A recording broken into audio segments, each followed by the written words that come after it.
the event today as well. So I'm now going to hand over to Professor Kirsten Jack, who's going to take us through to our first presentation. So over to you, Kirsten. Thanks, Liz. And can I also just thank everybody for coming, and to the organising team who've worked really hard to put a great day together. And thanks also to all of our speakers. As you can see, it's quite a tightly packed schedule, so I'm not going to go on for too long, but I'm delighted to introduce Dr. Janet Scammell from Bournemouth University. Janet is our Southern Hub lead, and she is going to be chairing the first session. So over to you, Janet. Thank you very much, Kirsten. I'm absolutely delighted to be here at our 10th anniversary conference. I am an associate professor in nursing, and I work at Bournemouth University, and I've been involved in the chapter all the way through those 10 years, serving in various roles. And so it gives me absolute pleasure to introduce the first speaker today, who is Professor Elizabeth Rosser. As we've shared this journey a bit, and I know a bit of the trials and tribulations, but obviously she's been the person who's had it on her shoulders, as Elizabeth was our first president. And she has so tirelessly and innovatively established Phi Mu chapter so well, and it's going to be great to hear that journey. All through its foundation years, and she's been serving in senior roles within the Sigma Central Organization as well. So I'm so looking forward to hear your presentation, Elizabeth. Over to you. Well, thank you very much. Well, I hope to expectations. So I'm just going to share my screen, if you bear with me.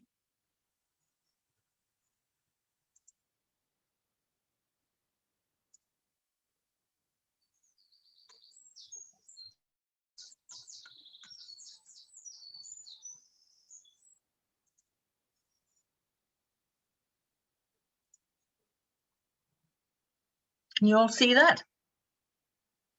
Okay, good. Right, okay, so good morning, everybody. It's such a privilege to be invited to speak with you this morning, and importantly, to indulge in my reflections over the past 10 years. So much has been achieved and so many to thank.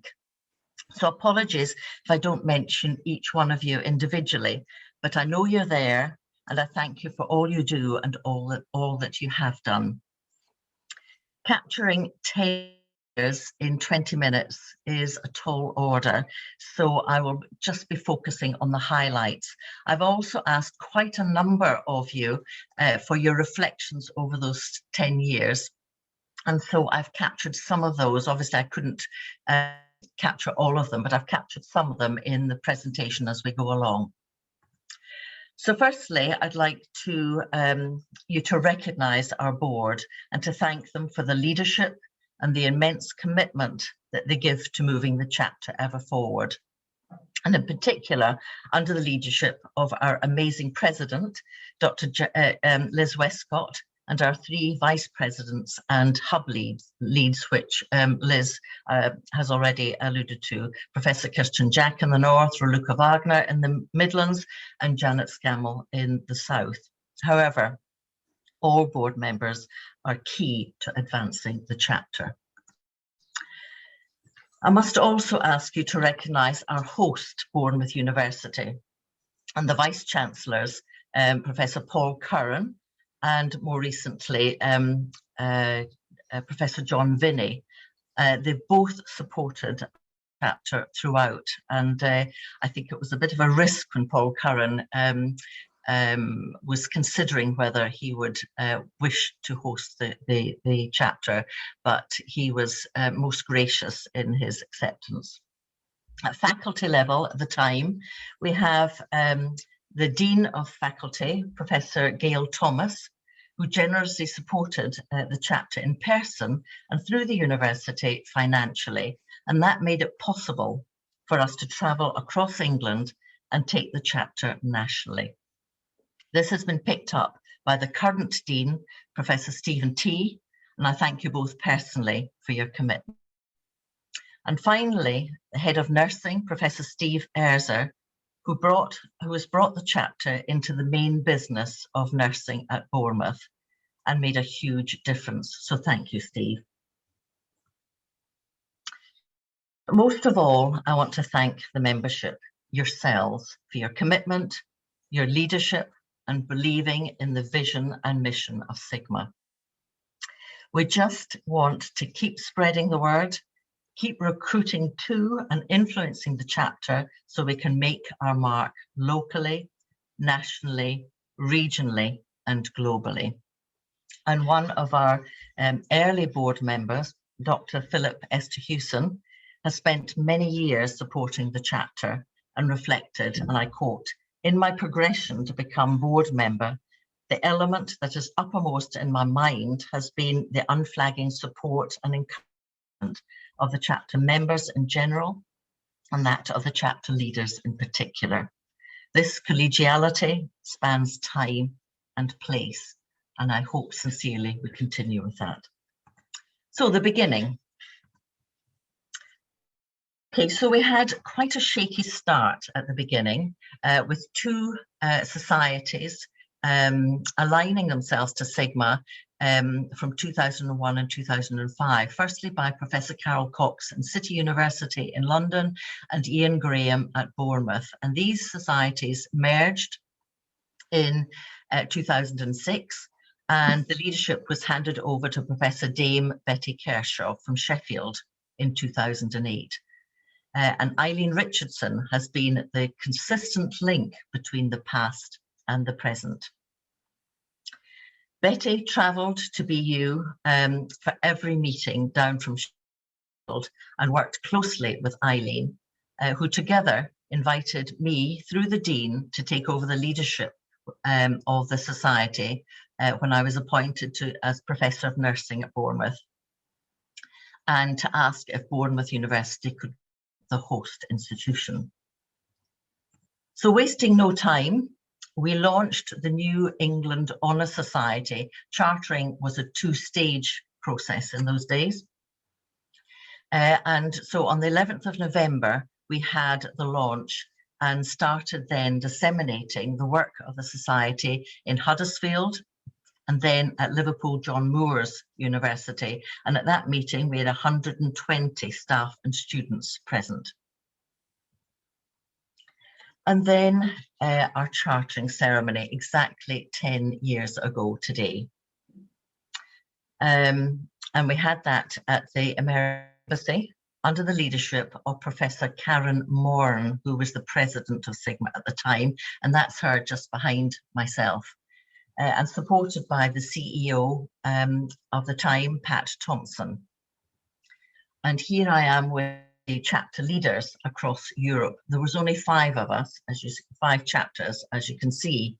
And Karen Moran reflected on the occasion, and I quote, "It was very memorable, very respectful of Sigma's heritage while providing an English context." So thanks to the leadership of Dr. Adrian Savagnani, you can see in the bottom right, the US Embassy celebration was an amazing success. As you can see, there were nurse leaders coming from all over England, and everybody interacted and learned a lot, I think, about Sigma. And Dr. Janet Scammell on the bottom left reflected, and I quote, "It was there at the chartering ceremony that I realised the potential of Sigma in terms of its international reach and meeting people with genuine desire to connect across boundaries, country, and specialism." So after we came down from the high that we had at the American Embassy, we started to develop the infrastructure. And the chapter committed to engage with nurse leaders across England. And we had some truly amazing events. You know, hopefully, as this is recorded, you can go over the slides and you can see, you can spot yourselves or others that you know who have attended these events. We had our inaugural conference in 2013, and the then CNO, Chief Nursing Officer for England, Jane Cummings, drove down in person to give her keynote, and the evaluations of the conference were exceptional, and you can read some of them on the right hand side. Professor Ian Peat, bottom left, who is professor in Gibraltar at the moment, and he was at the time editor-in-chief of the British Journal of Nursing. He reflected, and I quote, "The conferences spring to mind. The British Journal of Nursing supported these conferences because the BJN believed not only in the ethos of Sigma, but also in you, the board, and what you and the chapter stand for. The conferences provided a showcase, and always you had students there." We were so fired up by our inaugural conference, we decided to have biannual conferences, and the second conference was in Leeds, thanks to the amazing leadership of Philip Esterhusen. It too was amazing. So with the two amazing successes, we decided then to progress to annual conferences. And you can see from the photos, each one has been a huge success. Thanks, of course, to the leadership of Dr. Janet Scammell, Dr. Liz Westcott, Raluca Wagner, and now Professor Kirsten Jack. But actually, there were so many involved in the preparation, so we need to remember everybody who was involved in the organisation. Professor Steve Erzer reflected on two of the events that he attended, and I quote, "Two key events come to mind. Oxford Brookes University, Cambridge. I had a strong sense the chapter was maturing, gaining recognition, and engaging nursing colleagues, including key figures nationally and internationally. And I could see in act the scope for Phi Mu's reach and impact." So from the start, we reached out to universities across the country. Every alternate meeting, every alternate quarterly meeting, we visited different universities across the country to showcase nursing research at that institution and to have our meetings. And one of the reflections from Dame Betty Kershaw was, and I quote, "My memories are many, but foremost have to be the ones of warm welcome that the chapter always gave those of us who travel far-flung places." And these are other places that we visited. So of course now, as Liz stated, we're now meeting virtually, and actually many more attendees, thanks in part to COVID, but actually the infrastructure really electronically has helped us enabled us to do that. So then connecting with Europe. Right from the word go, before we even chartered, we were starting to connect with our European colleagues. We went to Debrecen in Hungary in 2010 under the leadership of Professor Joy Merrill from Swansea. At the time, our chapter belonged to Region 15, which incorporated all the chapters on the eastern seaboard of North America. And then in 2011, at the biennium, the Sigma Global Regions were created, and we then had our European region for the first time in 2011. And the person that was elected as European coordinator was Thora Hastings-Dottir at the bottom in white.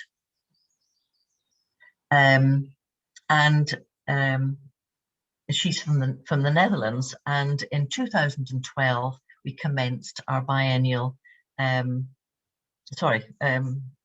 we commenced the biennial regional conferences. And actually, as you know, we've just gone from strength to strength. Building on the leadership of Joy and Thora, Marie-Louise King, who I know is with us today, she's also from the Netherlands and took over was elected as regional coordinator for Europe, and has really lifted the region to new heights. She's done so much for our region, and we've got so much to thank her for. We've got more than 50% increase in the number of chapters. We've 11 chapters from the 5 that we started with. She has engaged in establishing virtual conferences, awards, grants, and of course a new European regional website. So thank you, Marie-Louise, for all that you do. What you may not be aware of is that in the preceding 2 years leading up to the European regional conferences, all the chapter presidents spend these 2 years collaborating to develop these conferences. And each one, as you know, well, for some of you who have attended most of them, they have been an amazing success. And of course, I have to showcase our own under the leadership locally of Dr. Les Guérin. I know you're here this morning, Les, bottom right. And of course, Janet, who was our then president, who was coordinating things centrally and of course across Europe. Our own conference in Cambridge was amazing. And thank you to all involved. It was a huge exercise, and delighted to know that the weather held, and it was such an amazing success. And of course, in addition to the scholarly events, there was so much fun. So, Phi Mu connecting internationally. Internationally, the chapter has always supported the president and one other to attend the biennium, and importantly, to participate in the flag ceremony. And of course, we've had 3 presidents, myself, Janet and Liz, and it's a proud moment, I have to say, to carry the flag. But I have to say, the first time that England became a chapter and participated in the flag ceremony, we were having our dress rehearsal, and I was handed the Union Jack. And you can imagine standing next to the Welsh chapter with their flag and me carrying the Union Jack. I had to insist that England has its own flag, even though I'm a Scot. England has its own flag, and I have to have an England flag. And they said, no, we have to go with the Union Jack. No, I said, we can't. We simply can't have the Union Jack. And so there was a lot of toing and froing, and I think actually I had to go out and buy one. So anyway, I attended that first ceremony with the England flag, I'm delighted to say. As a chapter, we have successfully nominated a number of eminent leaders in research to take their place in the International Nurse Researcher Hall of Fame. And these are all of our awardees. In particular, Professor Steve Erzer reflected, and I quote, "When receiving the award, I was struck by the power of peer recognition and encouragement with our profession. For our award, at all levels, Sigma has played a key role, and Phi Mu is playing a key part in affirming and nurturing process for those at different stages of their career development." And of course, we also successfully nominated the now Professor Parveen Ali from Sheffield as an early career researcher. And also this year, you'll be that Professor Mark Hayter from Hull will be an awardee. We also successfully nominated Dame Yvonne Moores, who was awarded a Lifetime Achievement Award. And she's from Bournemouth. She, for some of you will know, she was Chief Nursing Officer for Wales, for Scotland, and then for England. And she sits alongside Princess Anne and Catherine Hepburn for their charity work in this Lifetime Achievement Award. This award is not awarded every biennium, but only very occasionally and to the most exceptional of individuals. We were also awarded the second European, this is Marie-Louise's quotes, the second European, second in Europe to be recognised with the Showcase Regional Excellence Award and also the Chapter Key Award. So we were absolutely thrilled. And this is Liz, who actually led that development at for the Chapter Key Award, is here receiving the award with the CEO and also Beth Tiggers, the then president. So, as I said at the beginning, I've asked a lot of people for their reflections. And I couldn't incorporate all of them, but some of them I think are worth mentioning. Marilyn Kirschbaum, who's Professor of Nursing in Darwin in Australia, quoted, "I remember going to the early meetings, travelling to Bournemouth from Sheffield was a long trip, but manageable. Sometimes there were awful delays and English train stations can be bitterly cold in winter. She came to every meeting in those early days, leaving at 4 in the morning and not getting back till 11 at night." Paula Hancock from Sheffield quoted, "It would not have been, the chapter would not have been established or been so successful, but for three things. Firstly, your leadership, I think the leadership of the board. Secondly, Eileen Richardson, tenacity, dedication and hard work. And finally, the institutional support from Bournemouth University." And I think that's, in a nutshell, the commitment that people made early on. And Ian Peat, again, I think this is directed at myself, and I quote, but I had to put it in, "The passion you have for Phi Mu chapter, and at every opportunity you promoted this." I think even at the Council of Deans, I remember him saying, "You always provide an audience, any audience at any opportunity with an overview of the aims and aspirations of Sigma Theta Tau and the chapter." Dog with a bone comes to mind. And some more reflections. Parveen reflected, and I quote, "Establishing various initiatives such as the Leadership Programme, Research Awards, etc." Brendan McCormack from Scotland, who of course have their own chapter now, and I quote, "Collaborative and inclusive engagement of members and responsive to feedback." Roger Watson, "Our success in establishing the research committee and more recently our early career researcher bursaries. We're now on the verge of offering some more substantial matched funding bursaries." I think in ploughing back our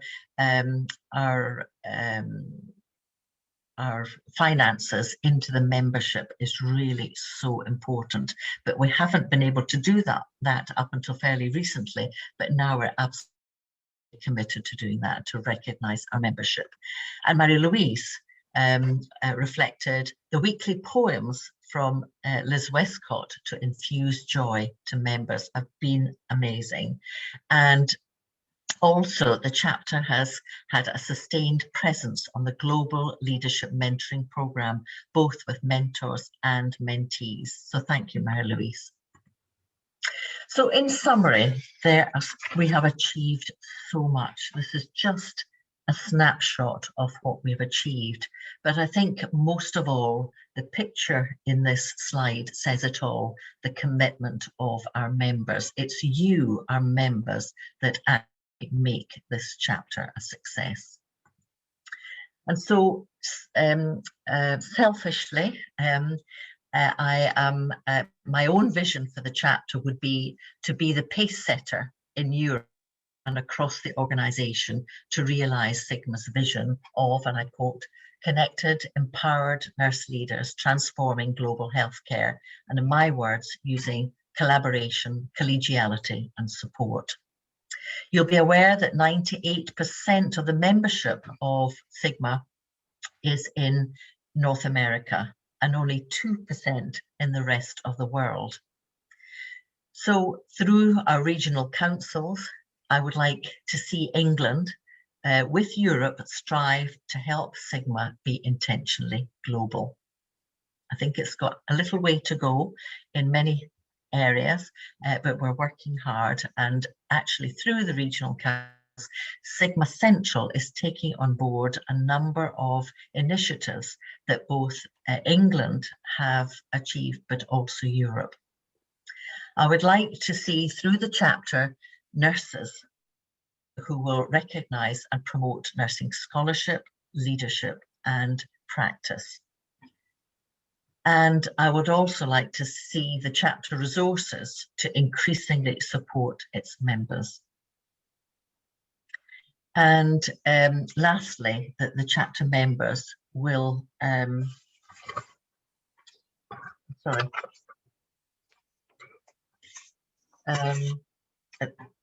chapter members, oh, I can't see now,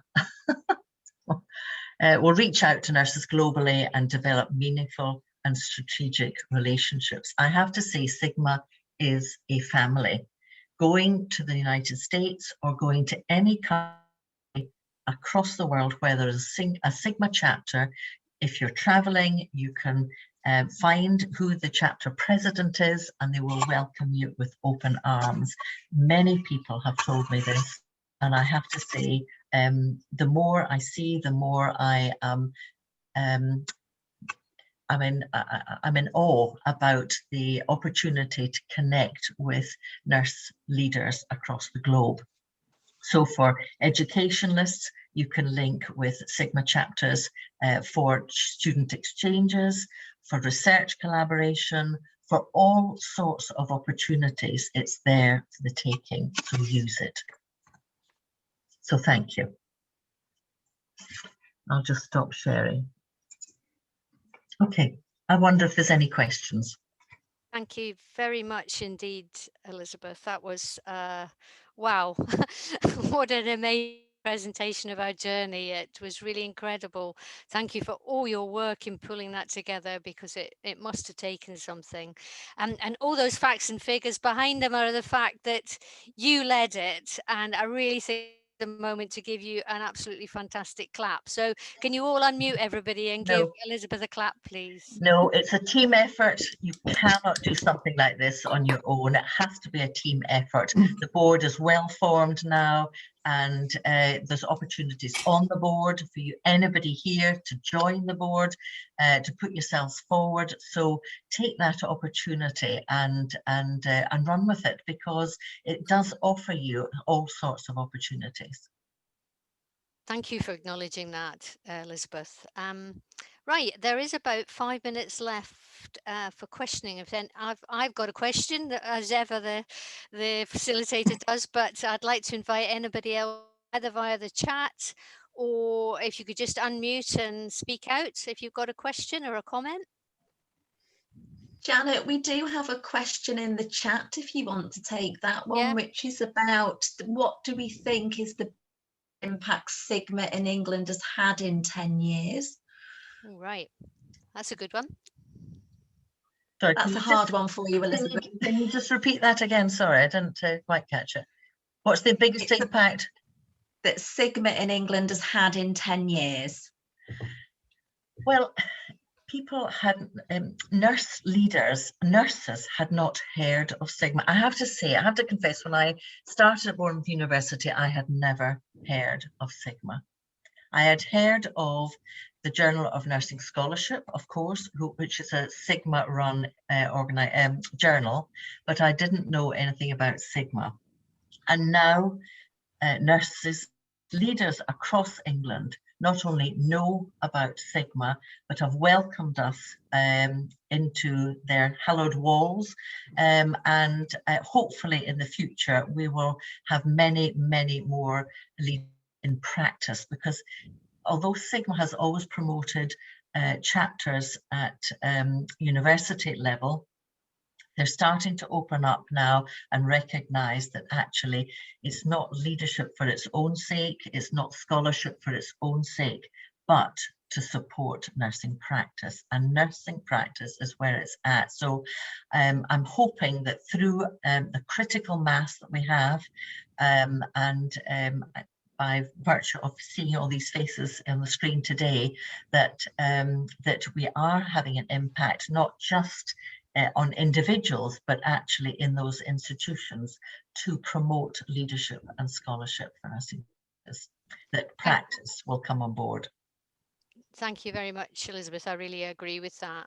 We've got another question in the chat from Joanne Bozenkay, just saying, could you just mention briefly or explain what the learning sets are?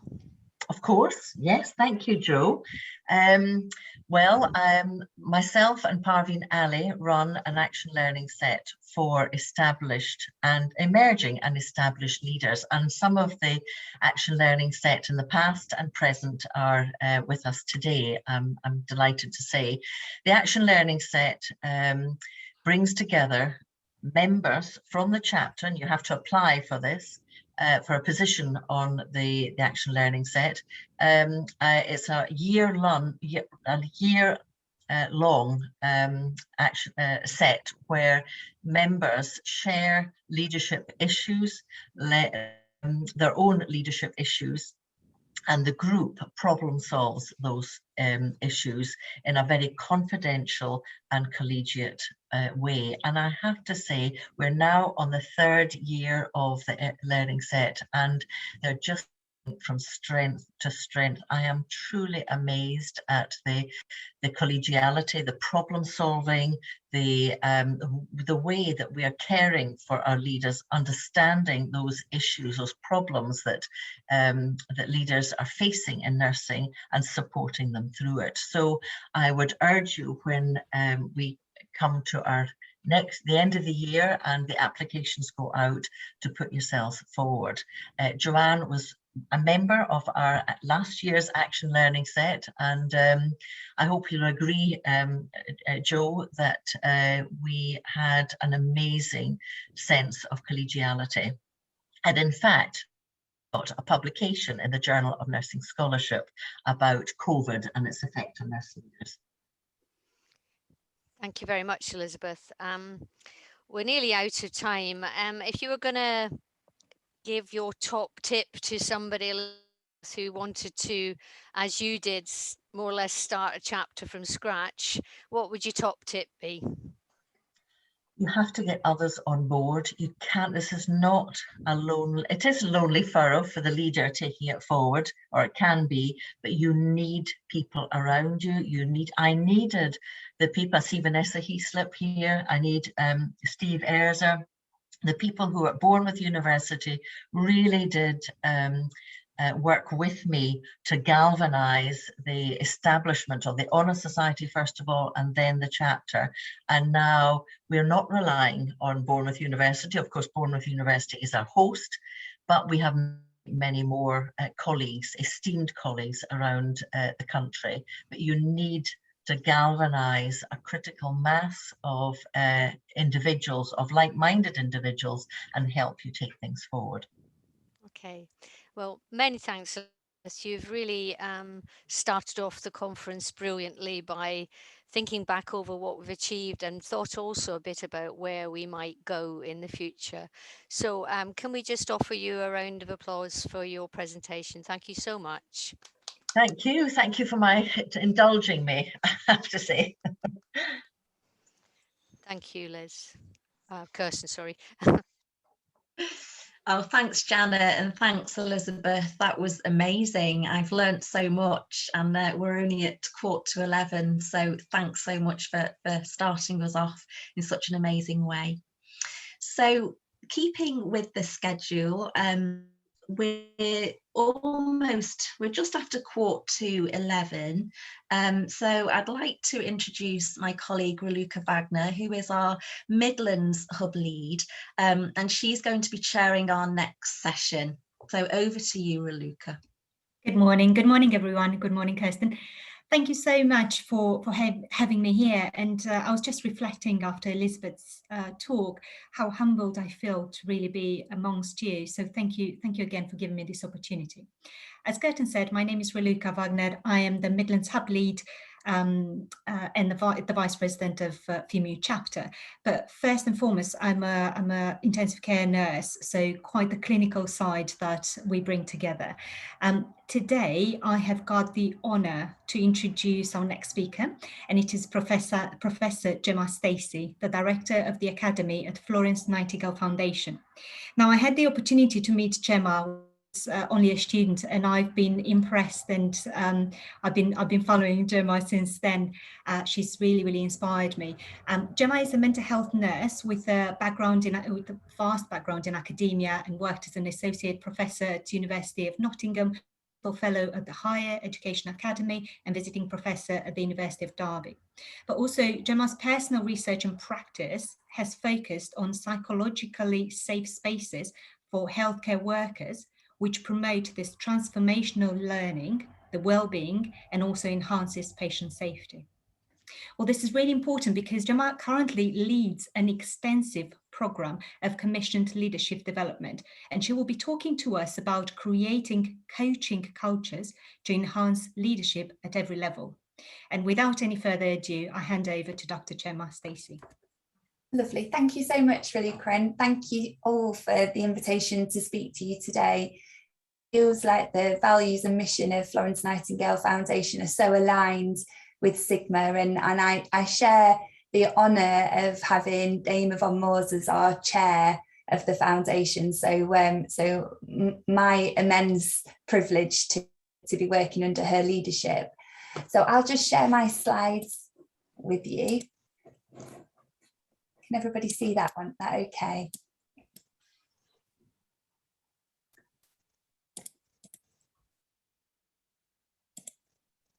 There we go. So Reluka and the organising committee asked me to speak to you today about how creating coaching cultures can enhance the leadership at every level within an organisation. This is a topic that's really close to my heart, and I only have half an hour to speak to you about it. So what I am going to do is introduce some key principles, and then there's a list of references and additional reading if people are more interested in following up some of those areas.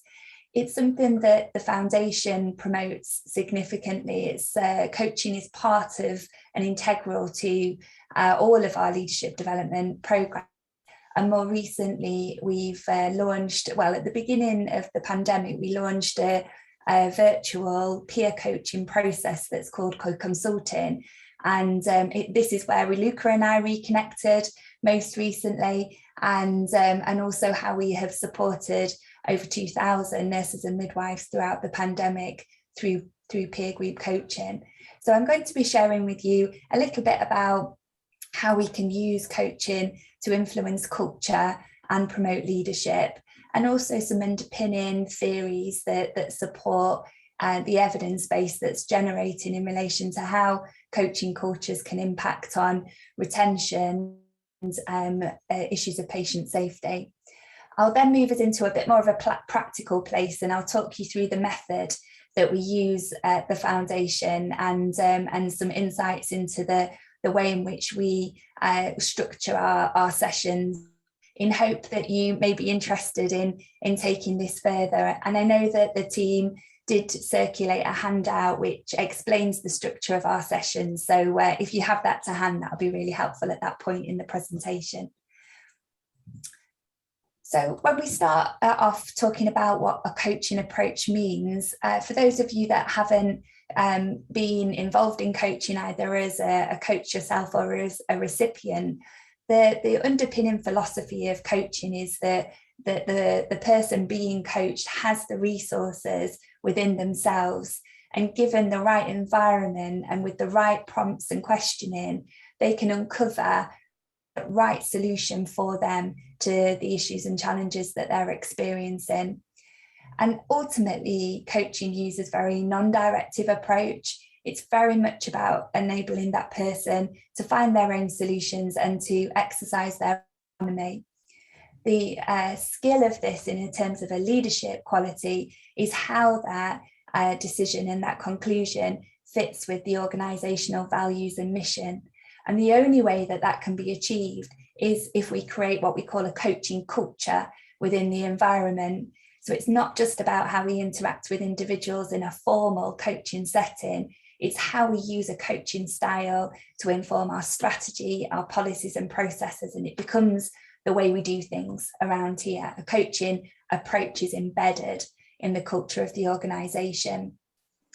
The evidence is growing to show how a coaching approach can build employee engagement, and more recently has been linked to the literature around psychological safety, which I'll talk to you a little bit more about.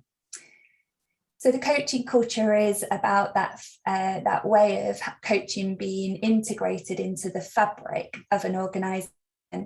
As I mentioned, that this is not just about a one-on-one and formalised approach. It is really about transforming the way that we interact with our team members so that there is an integrative and an empowered approach to developing strategy, policies and processes.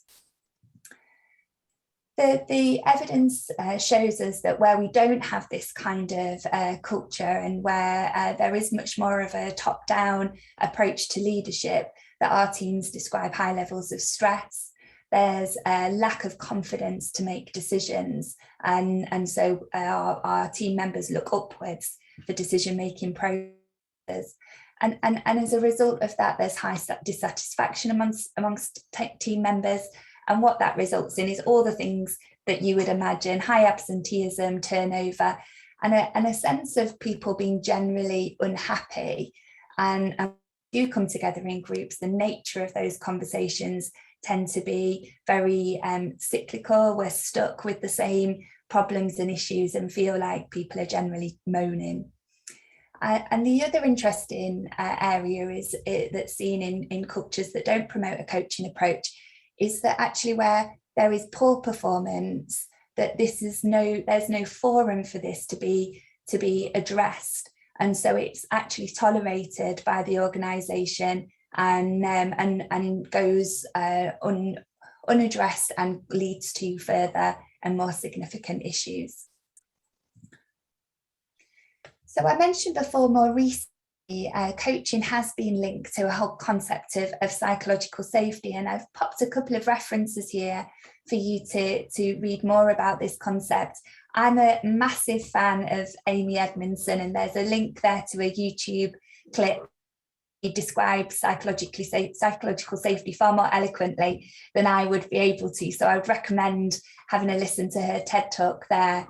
But the basics of it is that an understanding that the environment that you are working within is safe, and it's safe for interpersonal risk taking. And what Amy Edmondson means when she says that is that your voice is welcomed, and when you express your views, that you won't be judged. And actually, even if your contribution turns out not to be the right thing, that there won't be a negative consequence as a result of that. So you won't be punished as a result of raising your concerns or offering your ideas. And what's linked to the idea of psychological containment is that we create an environment where people feel that they can be open about the emotional impact of the work that they're doing.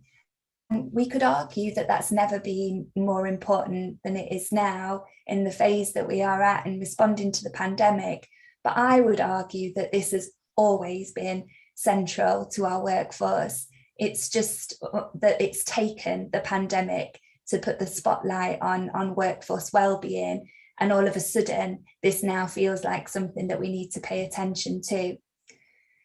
So the British Psychological Society talk about the idea of having psychologically savvy conversations as a mechanism of building psychological safety.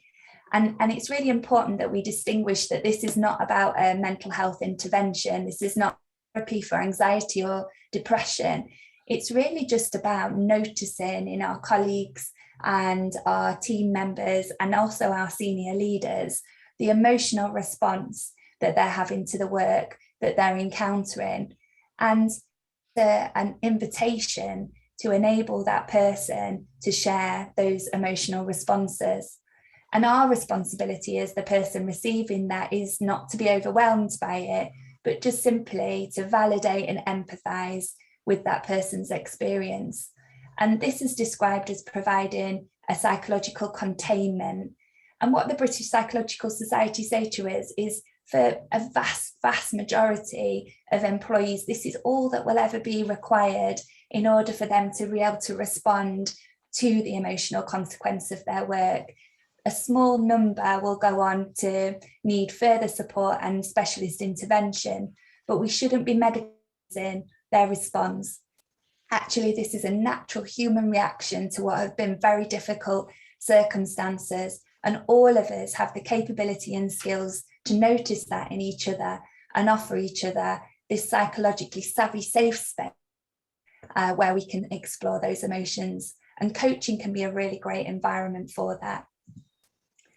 So just really to simplify that process of psychological containment, I think of it quite literally as a container. So the container is the relationship that you offer to that person, and that person can put those difficult emotions into that container, and through a process of open questioning, exploration, validation, and empathy, we can help that person to see the emotions that they're experiencing in a different way, to make sense of it, to reorder it, to start to think about some of the mental models and values and assumptions that are underpinning their reaction, and maybe think slightly different as a result of it.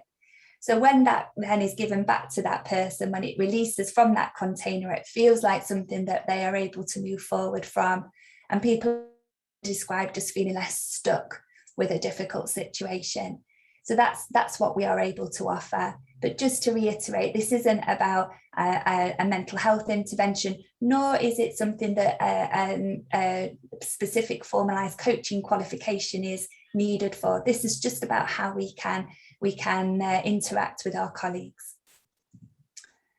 So I'll just pause for a moment there and offer you some thoughts for reflection, just perhaps to pop into the chat box here. Is this happening? Are you able to provide this nature of relation to those that are in your teams? And how have you noticed that this impacts on them and also you and your leadership approach? And also just to encourage you to think about, as I share some more information, how potentially it could be improved in your environment. So I leave that open to you, and you can pop your thoughts into the chat box. And I'll move now to a bit more of a practical application. So a bit of a how-to kind of guide of one method where we can offer psychological safety to our teams. There are many, many more. Clinical supervision is one that I'm a huge advocate of as well, as I am the opportune moments to have a coffee with a colleague when the moment arises and you notice that emotional response needs attending to. So co-consulting, which leads on brilliantly from Elizabeth's endorsement of action learning, it is based around action learning as a philosophy. So it doesn't sit in the psychotherapeutic domain, it's within the education domain. And the idea is that we learn when we are doing. And if we focus our learning around concrete experiences, real life examples of challenges that we encounter, then we're far more likely to be able to apply that learning and see the relevance of various different theoretical concepts. It draws on a principle that's known as double loop learning, and I'll return to that in just a moment, but it uses a coaching approach. So it asks these very powerful open questions. It's all about exploring an issue to gain new insights, challenge our own established assumptions and models, and start to think about how we can look at things from a different perspective. It can also be an opportunity to test out some of these approaches. So in these environments, we can perhaps role play a challenging conversation that we have ahead, or think about the ways in which we want that conversation to go, and think about the ways we can manage that going forward. So this is an alternative for many of us from a nursing and midwifery background. We're problem solvers. We like to give a solution. So we hear a problem, we like to give advice and tell people what we think they should do based on our experience and knowledge. And the hardest thing I found in supporting nurses and midwives to become facilitators of co-consulting is to hold back their desire to problem solve, to go from A plus B equals C, and that will be the solution to the issue, and actually sitting in that reflective space and offering that person opportunity to think through is where the power is. So the double loop learning element of it is really a sense that when we have an issue or a problem, we tend to respond to it in the same way when we're left to our own devices. And this is because for whatever reason, these are ingrained coping strategies or responses that we have utilised. And sometimes they aren't getting us the outcome that we want, but that's our comfort zone, it's our default position. And we're probably not aware of the assumptions that are constraining us, that are holding us in that cycle. But the beauty of the double loop learning is by sharing this with colleagues, then we can explore those assumptions and really start to critique them, their basis, what's the evidence for them being there and so being so strongly held, and start to listen to other people's perspectives on that particular topic. And this is where the light bulb moments can happen. This is where we think, actually, there's a different way to deal with this person or this situation, and I have options. And through that, we can offer people an alternative perspective, and they can go away and experiment with those kinds of things. And what we're aiming for in this situation is something that gets us in that top, well, for me, it's that top right-hand corner. So this is where high support, but also high challenge. We don't expect the co-consulting to be a comfortable conversation because change is difficult. It's difficult for us to identify those assumptions, and it's hard for us to think that we need to do something differently if we want a different response. So we're sitting in a place where we want to offer people an environment where they feel safe to accept that high challenge and start to think about differences. If we don't do that, we have the danger of these other scenarios. So we have that situation where people feel that there's huge expectation on them, but low support to respond to that. And that's where we're in danger of burnout. We have a scenario where we have people who have low support, but are not challenged and are what they describe here as retired in post, just kind of finding their way through, very cynical. And I guess that's where we might hear that of moaning being the norm in those types of environments. And then also we may also are in danger of having a no growth zone where we do offer high support. So we do give that advice and we are there to solve the problems of our team members, but those individuals aren't challenged, and we'll constantly then be perpetuating an environment where they're looking up for decisions to be made. So it's that top right hand corner that we're hoping to take people to. So from a practical perspective, how might this work? So in our co-consulting sessions, we call them Nightingale Frontline sessions, and they are 3 hours long. There's a group of up to 6 people from all over the UK, from a range of different practice settings, but working at a similar level in their experience in their career. And each person has the opportunity with a facilitator to work through this process. And there are several roles in the setup. So we have a person that's adopting the role as the client. We have somebody who's there as the coach, and then someone as the facilitator. So a member of the group is the coach rather than the facilitator. So not only are you receiving the coaching, you're also practicing your own coaching skills as well. And this is where your handout will come in handy to follow through as I will work through this cycle. So we start off with a problem statement. So something that that individual is finding particularly challenging. And for the Nightingale Frontline sessions, this is about a leadership challenge. So an ethical dilemma, a team dynamics issue that they're dealing with, their ambition to want to progress into a different role, maybe a senior leader that they're having trouble interacting with and having their voice heard, all sorts of different things.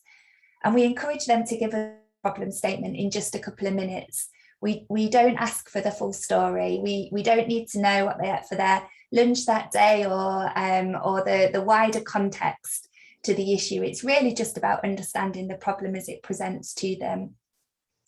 We then ask the coach to ask them some clarifying questions, and these are our fact-finding questions. These are the more often not the closed questions, where we just need to find out the detail that will enable us to support the person. So this might be, oh, you mentioned such and such, is that person your line manager, or how long have you worked in that environment? Those kinds of things that just help us to understand the problem a little bit better. Try not to spend too much time on that, and really focus our time on this next phase, which is the exploratory questions. And these are these big, wide, open questions which help people to really dig deeper under the problem and explore what it is that's that particular issue and causing them the emotional response that they're experiencing. So I've just given a couple of examples here of what some of these open questions could be. They tend to be the what, how, who kinds of questions, the ones that we can't answer a yes or no to, that we can't kind of funnel people down, that we're really opening them up and helping them to explore the wider context of the issue that they're experiencing. And really, we don't need an expertise in their particular area in order to ask these questions. In many ways, it's better if we don't. It's better if we come with that complete curiosity and we're not trying to the response that they're going to give, or even ask an open question that's really disguised as a closed question that's guiding them down the kind of route that you want them to take. That's something else that nurses are really quite good at doing, and you have to watch out for as a facilitator.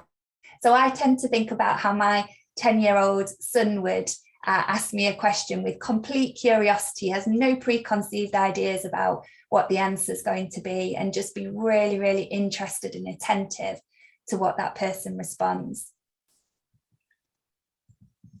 And then we do something that's quite odd and strange in our process, and as a mental health nurse felt very uncomfortable initially, but now I've seen the power of it, so I'm an advocate.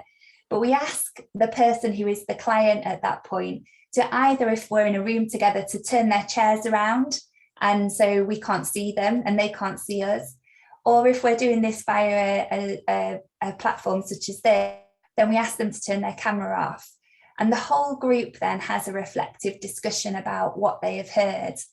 And the power of this is significant. We can't see the person, so we can't read their interpersonal cues. We don't know if it's right or wrong. So this gives people a sense of freedom to share their perspectives, but also it gives the person the chance to listen attentively to other people's views on their scenario. And that is such a rare opportunity. And what I see happen so often is there's that real sense of validation. There's that real sense of, I can understand now why I'm finding this so difficult. Others would find this difficult as well, but they have some alternative ways that I can look at this. So we engage in that reflective discussion, and then we invite the person back to share their reflections on what they've heard, and then if it's appropriate, what their plans are moving forward from it. Now that can take however much time. You can flex that depending on what you have, but we tend to spend about 30 minutes to 40 minutes on each cycle, and then move around, changing roles to the next client and a different consultant. So it works brilliantly. The evaluations have been hugely powerful, not only for the person receiving the support, but also, and probably quite unexpectedly for us, for the confidence people then had to take this approach into their own practice and start to offer it more widely. So we talk about that, like the ripple effect. So just in summary, the emphasis of co-consulting is really about you having time with your colleagues to explore your workplace issues in an environment that feels empowering and helps the individual to find their own solution. It develops skills in us all. As nurses, we are excellent at asking closed questions to clarify information, asking open questions to explore a person's circumstances and context, but we rarely do it for each other. So it's really about about showing exactly what we would show to our patients, to our colleagues. The structure of co-consulting offers a boundary around this, and it makes it very clear what we're there to do and what we're there to achieve. So it helps it not turn into that a moaning or a nice coffee with a friend.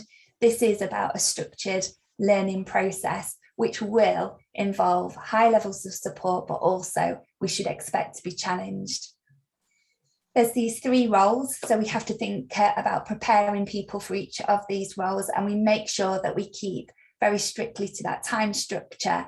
So again, that offers that boundary around the process. So that's everything from me. There are the references. I shall stop sharing my screen, and then I think hopefully we've got some time for questions. I think we do have a little bit of time. Thank you so much, Gemma. That has been such an inspiring talk, and I've made loads of notes. But before I sort of reflect on what I've taken from your talk, I've been looking at the chat, and I've seen a lot of you have reflected as well. And I didn't know whether I could bring Joanne Bosanquet in, whether she would like to sort of share her experience with us. If you're around. Joanne's there, but I don't think your sound's working, Jo. Is it on now? There you are, yeah. Sorry, I've got a new set of headphones and it keeps turning itself off. This is a practice for the next 10 minutes. So I undertook a leadership scholarship a few years ago with the Florence Nightingale Foundation when I was working as a Deputy Chief Nurse in Public Health England, and it revolutionised my whole life. The co-consulting, I'd never had experience of it before, and we had about 4 in our syndicate, small group, and so we practiced this, and it went round and round and round in circles, and none of us had done it before, and we were trying to solve each other's problems. We just kept trying to fix everything, and we wanted to know too much, and we were delving really deeply into stuff, and it wasn't about that. And we had to unlearn. My whole scholarship with Florence Nightingale Foundation was about unlearning the way that I'd been conditioned, I suppose, over quite a number of years. And then following the co-consulting, we then undertook some really creative, or more creative learning through the RADA program. So using performing arts as well to look at our own selves quite deeply. And it was painful, really, really, really painful, but safe and loving and nurturing at the same time. So I've learned an enormous amount about people, but about workplace cultures and contexts and all sorts of things. So yeah, I'm a fan of this approach. Thanks, Raluca. Thank you, John, very much for sharing that. And I made a few reflections as well as I've been part of one of the coaching sessions, and I will reflect exactly what Joanne said. It was quite painful. It can be quite a difficult. It's not a comfortable place to be in. But actually, as Gemma has just said, you find that you've got the resources within yourself to actually solve the problems and move on. And actually gives you the courage, and sometimes it gives you the confidence that you need to move forward. But I guess I'm just going to ask if anyone has got any particular questions for Gemma. We can pass to that. You can put your hand up if you want. Just looking around the chat. There is a question in the chat. Whether or not we know whether this approach has been included in the undergraduate program, because I think we can all see the benefits of it, but is this something that has already been included? And if not, is there a plan to do so, do you think? Well, I know that action learning is often incorporated into many undergraduate programs, and also clinical supervision as well. It's not required, and so it's not consistent. And the challenge is always about the resource. So obviously it's much easier to bring a big group of people together and impart knowledge upon them. To do this, it is around that small group learning, and really the investment is in the time that they have to explore those issues and work through their own solutions. So there has to be a commitment within a curriculum model to make space for that and to protect it. You know, when gets tight, having come from Nottingham University and a curriculum, and everybody's fighting for their space for what they think needs to be taught, to actually flip this on the head and say, actually, we need to protect this time for the students to learn with each other, is quite a challenging concept. And also, as crazy as it sounds, but room capacity and things, those practicalities start to get in the way, as well as for these small group teaching. So I think there are barriers to it. But I was really privileged, as you know, Raluca, to lead a graduate entry nursing programme, and we worked the whole curriculum around action learning based around case studies, and the emphasis was, I had a group of graduates in my classroom with me who were philosophers, biologists, pharmacologists, all of these different range of expertise. Why wouldn't we want to provide an environment where we could exploit that knowledge and share it? So it's a different philosophy, I think, of learning. And I was looking also at the chat and thinking about the clinical side of it. It is that if we make it a priority, we also need to find the time and the space to do so, isn't it? Liz, I've seen you had your hand up. No, it was just a quick comment, because I'm recognising that we've only got a couple of minutes left.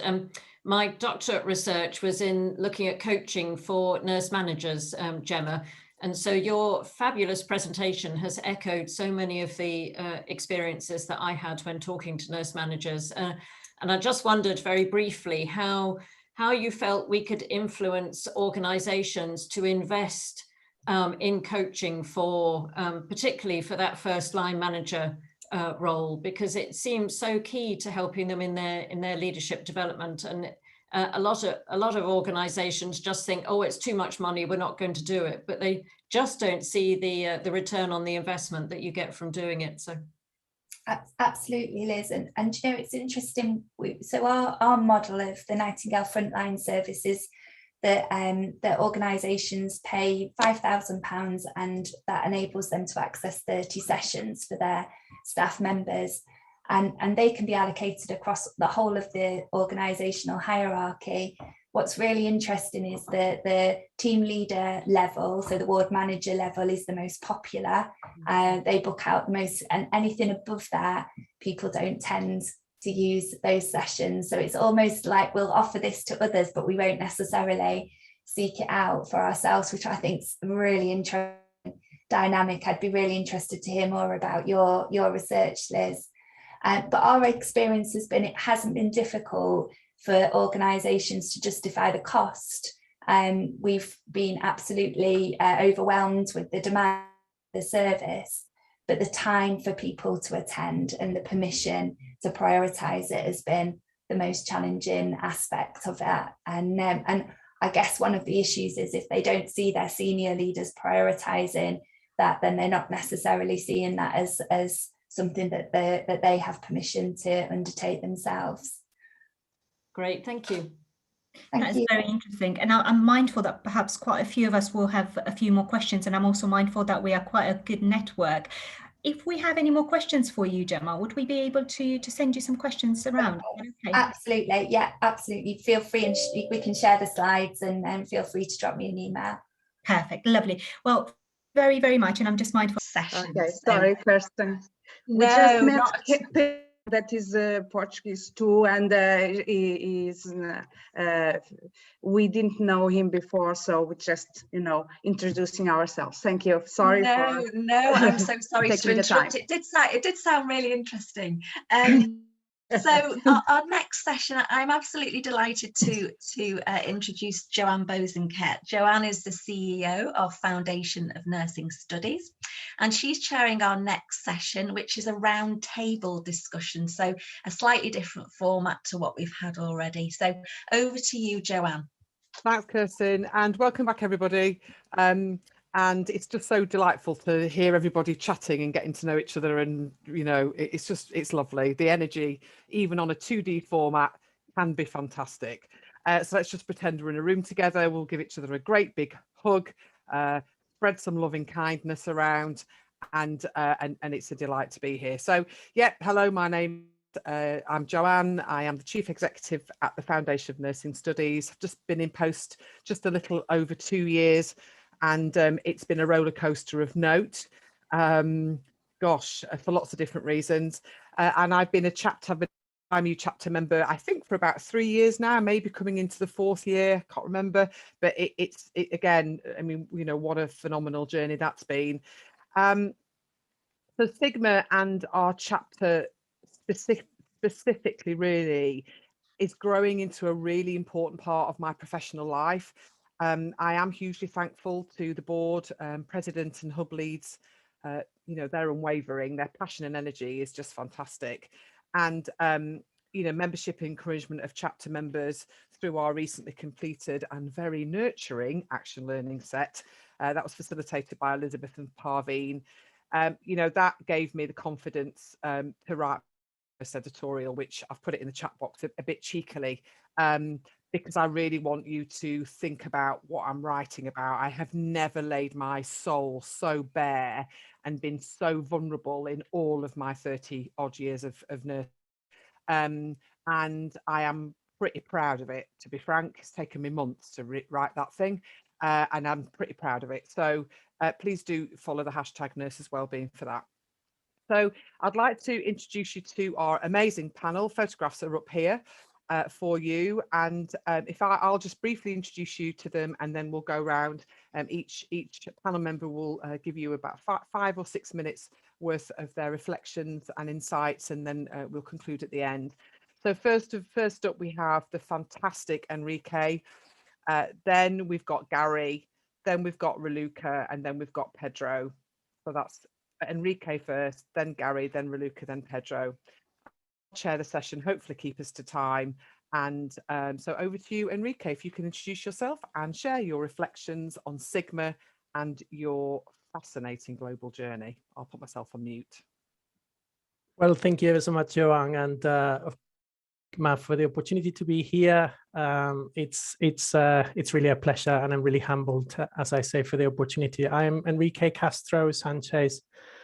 I suppose I'm a nurse. I'm a lecturer in nursing at City University, and I share that job with a few other jobs, with WHO, with NHS England, and at Imperial, and so on. So I suppose that is relevant, because of part of my attraction to the action learning set with Sigma was because, you know, I've really enjoyed over the last 20 years all the opportunities that a nursing career offers in education, as a clinical practitioner, in research, a little bit in policy making and advocacy. And that's been really, really enriching for me.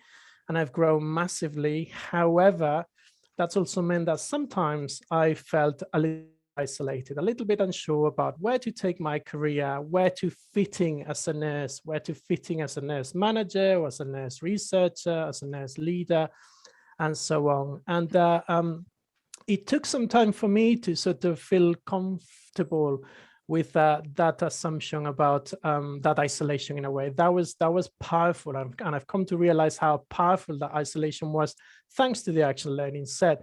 Because of feeling in that way led me to sort of ask to be part of the action learning set, and being surrounded by really nurturing, welcoming, and warm leaders, and which allow me the space and the time to think about myself, which is something I realized that I have been excellent along my career, supporting others and helping others grow.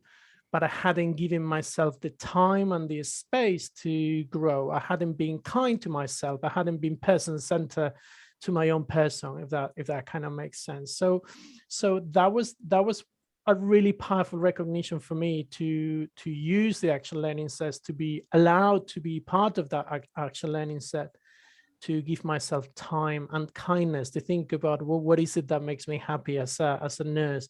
And where do I want to put my time and my energy? Where do I want to focus all these skills that I've been able to gain? And aligned with that was also the recognition that I wanted to take my career and my production and my outputs, I wanted to direct them towards the global, planetary problems that we have to face as societies, but also nurses. Like I had been working in antimicrobial resistance for 10 years, and before that HIV, And more I was sort of realizing about how important for me the topics related to social justice are, and advocacy for citizens, and the welfare of our societies and those who are most vulnerable. So that recognition is actually really well aligned with Sigma, because Sigma, in my opinion, is one of the few truly global nursing societies. We have got global nursing societies for societies, you've got International Council of Nurses and others, but Sigma seems the only one, is the only one where members are global. And that's been really useful and powerful for me, because as Elizabeth said, now I know that if I go to the Sigma forum, there's going to be someone there from a place where I need to go, or who is going to support a grant, who is going to let know about the on-the-ground reality for a project. So if I want to do something in Rwanda or in Pakistan or in the US or in Mexico, I can tap into someone who will put me in contact with someone. And again, that's allowed me to really expand the impact of my work, and that global perspective is something that I really value. So, summing up, that global reach and spirit, that global spirit of Sigma has really strengthened my nursing leadership, and the opportunity of being surrounded by other leaders with time, challenging, of course, but kindness was really, really useful for me to make a decision about where I wanted to go. And as a result of that, I've been much happier, and I'm now a lead of the Center for Health Services Research at City. I took a job at NHS England as an infection prevention fellow, and I've sort of expanded. I'm looking over the wall, if that makes sense. I'm looking at higher and in the direction that I want. So I'm really grateful and honored for the opportunity to be supported by so many leaders at Sigma. Thank you, Enrique. I don't know if you can see me, but I'm just nodding frantically. Enrique and I have known each other for a few years now, and our paths have crossed quite a lot before, but I know we have a future, and it's really exciting. So thanks, Enrique. Can I invite Gary, please, now to share introduce yourself, Gary, to our audience, and share your reflections. Thanks very much. So I'm a senior lecturer at Manmet University in nursing. I suppose I could look at it in reflections, particularly with action learning set, which has been really helpful to me, and also then looking subsequently at the opportunities that Sigma's given me, which is fantastic on lots of different levels and things. And I suppose I was ruminating when I was thinking about this, looking at again, chiming to what Gemma's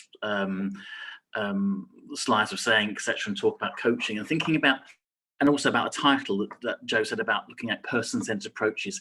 And for me, it's curious because I always think we sometimes as nurses remove ourselves out of the scenario. So we talk about maybe our career pathways, etc., which is very important and significant and in terms of our professional identities. But I think I was thinking too, and part of the actual learning set's been helpful for this, is to look at also to reflect, ourselves, our own selves as people.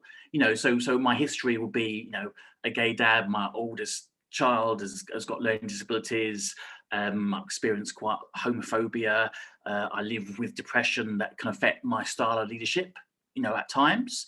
I have to deal with, if you look at some discourses, leaders are strong, they're not weak, they can't have lapses, we need to be resilient, whatever that means, even though we don't necessarily have resources to be resilient.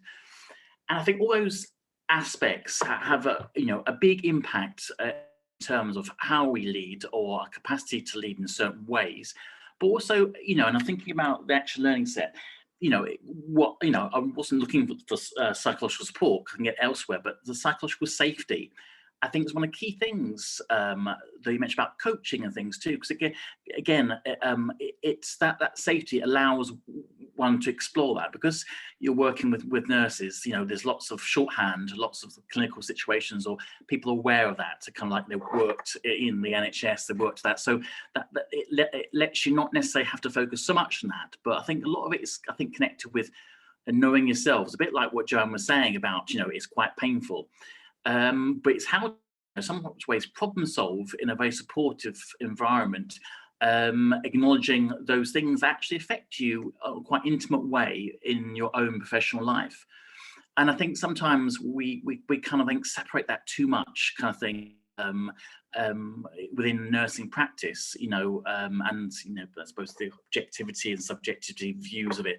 But I think sometimes that's, to me, is an error, because again, it's trying to learn from your experiences and see what important aspects you can offer people, colleagues, patients, with those things that you carry with you. And so I think the Action Learning Set, a lot of the initial areas was looking at, getting to know each other, exploring where we're coming from, exploring a safe environment in order to look at the problems that we experience.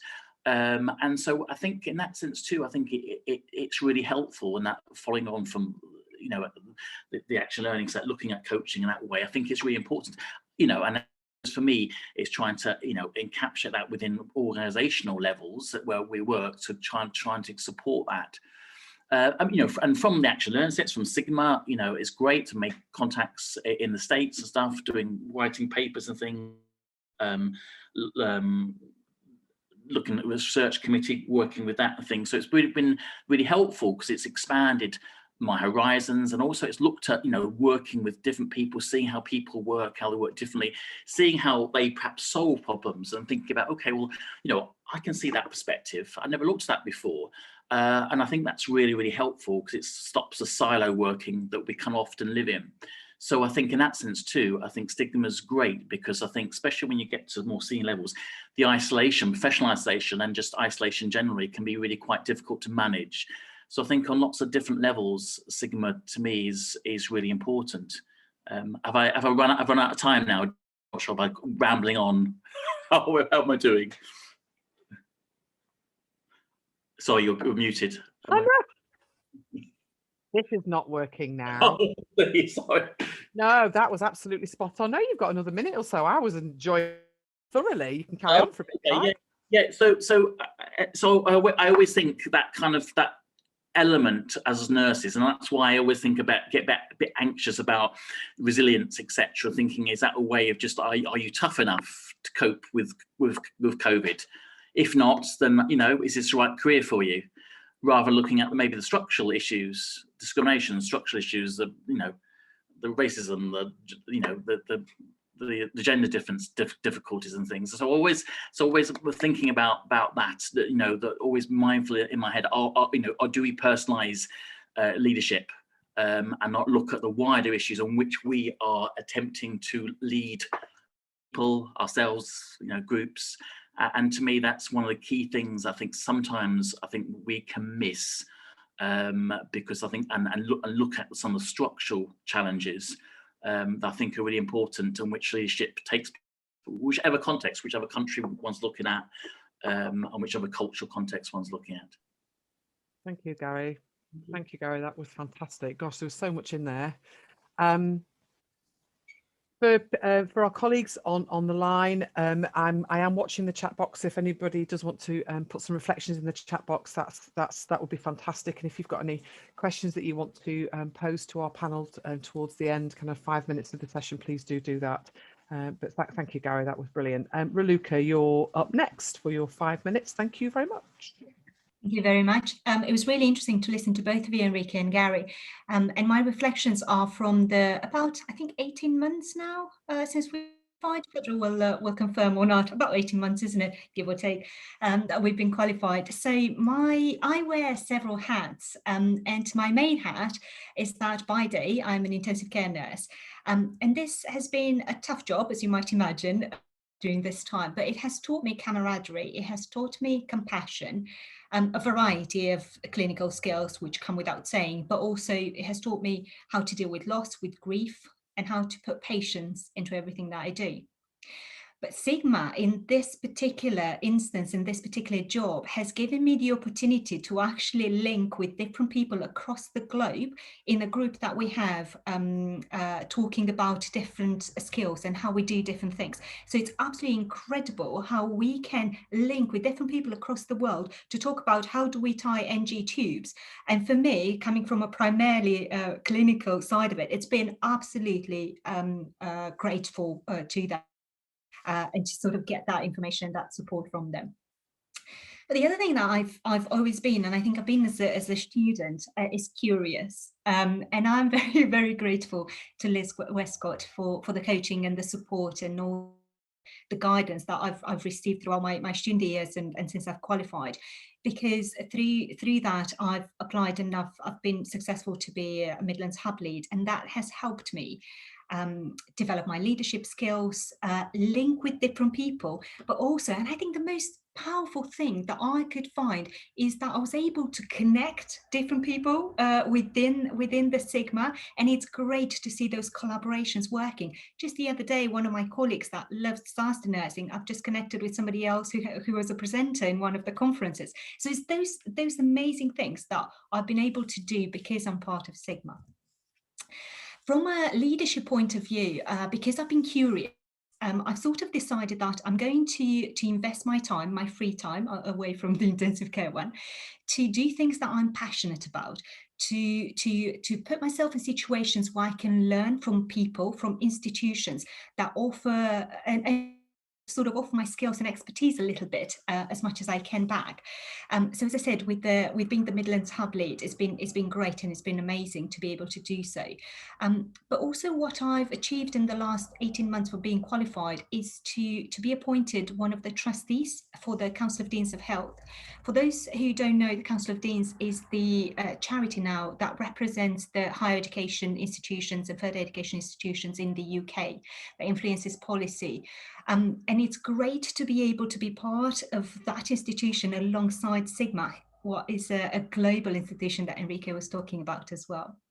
I'm also an associate lecturer for Oxford Brookes University, and again, being able to connect different lecturers on a global scale really helps with the teaching. I love research, and Sigma is it's a hub for research, and I've just finished a clinical research secondment within my place of work. I've also been a scholar I am a scholar of the Healthcare Leadership Academy, which has been a great leadership learn. And again, it's important and interesting how all of the different hats will connect together. I've just released a podcast in critical care. So if anyone of you is interested, you can have a look. It's called the Critical Care Podcast. And I've started a journal club. But most importantly, and I think this reflects on both what Enrique and Gary said, I'm also a sister, I'm a daughter, I'm a friend, I'm a dog owner, so he just barked in, so I had to close my camera to stop him. And I'm also going to be a wife very soon. So as a reflection over my 18 months of leadership in healthcare, the first one will be have an open approach to your career and welcome the challenges and those opportunities that may initially seem far-fetched, but you're going to have them in your life. And I have to say, the second lesson that I've learned is to have regular checks in with myself and to make sure that what I'm doing and what I'm putting my time and my effort and my commitment still makes me happy, still serves that purpose, and I'm still authentic and true to myself. A few aspirations for the future. As you can see, I've got different little hats. And unfortunately, I don't think our healthcare system at the moment is geared to support an outlier like me. And it's a bit lonely to sort of do a full-time job and pick up the other things just because you love them and you feel the benefit. So I think one of my leadership or my future aspirations is to work alongside Sigma, alongside the council, to embed those careers where people can actually share different, be research, be it education, be clinical, and do them in one job, and to be the norm, not the exception. And the second one that I'm extremely passionate about is the anti-racism and supporting equity. And again, working along Sigma, which is amazing because it's a global organization, and along the council to sort of support initiatives in supporting equity across healthcare. That would be great. And I think that's about me, Joe. Thank you, Raluca. I've just put in the chat box that when you and I came together when you were a student nurse, and I'll never forget that meeting in my boss's office. I just went, whoa, who is she? Superb. So thank you, Raluca. And then finally, absolutely last but no way least, is Pedro. So take it away. Hello, everyone. I think I don't have as many things that I'm currently doing, but I'll give you a little bit of a rundown on what I'm currently doing. So my name's Pedro Simas. I've been qualified the same time as Raluca. We both worked together when we were developing different things. And since qualifying, I've started my job in a completely different area, and I went into neonatal intensive care. So I've been there since I've qualified, and it's been a kind of a journey and a half because I had no knowledge prior to going into it. And whilst I was joining it, I was already part of Sigma. And part of the opportunities that Sigma have given me is working with Liz, part of a mentorship program. And I can't fault that. I can't kind of recommend that enough, because Liz has been amazing in helping me kind of look back at myself and see what kind of things I can start doing to prepare myself to progress later in my career. I've been able to, through her support, go into intensive care with a more open approach, gather knowledge, and actually improve my confidence when I'm helping teach others in practice, and also kind of supporting others that are a bit more junior than I am. And that has definitely changed my approach to how I want to support others in nursing. Part of Sigma and having, as everyone said, that kind of camaraderie and that support from everyone makes it so much easier to find help, and so much easier to kind of develop your knowledge in areas that you're interested in. And that's certainly what I've done. So I've been able to actually use a range of resources that they have to develop to my CPD, but also to kind of increase the skills that I have in different areas.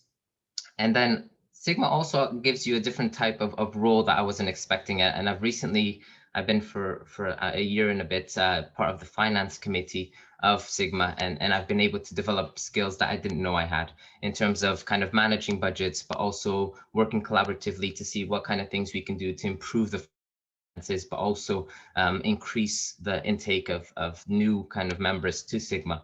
So it's definitely made me think out of the box, and it's made me kind of want to expand and progress even more. And so I'm currently looking at other things that I can do, helping a few colleagues and a group of us in work to develop a few booklets to help new starters in intensive care, but also high dependency, to be supported and have that kind of element of buddy, so like a buddy system as well, to help kind of support them through this very difficult time, especially because the NHS is understaffed. We're very understaffed, but we also want to give the environment that's adequate for new people coming in so that they feel supported and that can excel in what they do. I have about two main points that I wanted to kind of finish this with, and it was mainly to just reiterate how Sigma has allowed me to expand my knowledge in all the different areas. But it also contributed to having a supportive environment with professionals that are excelling in the profession. Heard about the amazing people that have talked today and what they've done, and I can only aspire to do what they have achieved. And later on, I definitely want to kind of pursue a career in doing a doctorate and being able to improve practice for nurses in different areas, especially for newly qualified nurses. But also it has a wide range of opportunities, and you can develop, whether it be in the research committee, the finance committee, in the board, whatever you want to do, there's an opportunity for you. And you also saw that I spoke to a few colleagues from Portugal as well. So that's opened up a different kind of opportunity list for me, and things that hopefully in the future we can kind of work together. So that's a bit of a whistle-stop tour to me being qualified and what Sigma's helped me with. Thank you. Thanks, Pedro. Gosh, that was a whistle stop, wasn't it? We could have continued all day. So some really strong themes coming through the four very short presentations. And this is another skill. This is a skill that I have, is to be succinct. So fantastic. Well done, everybody. So there's a history here of us supporting others, not really thinking about ourselves, giving, and then all of a sudden realizing that we're not where we want to be. I think certainly a strength of Sigma and strength of the buddying system and the coaching and mentoring action learning system is that we have the space and time to do that with one another. And, the future's bright. The future is really, really bright. I feel energized. I feel younger. I've just suddenly lost about 20 years. I feel really young and enthusiastic. And I just want to join you and be with you all day. Raluca, curious cat, always has been, always will be, and a very driven individual.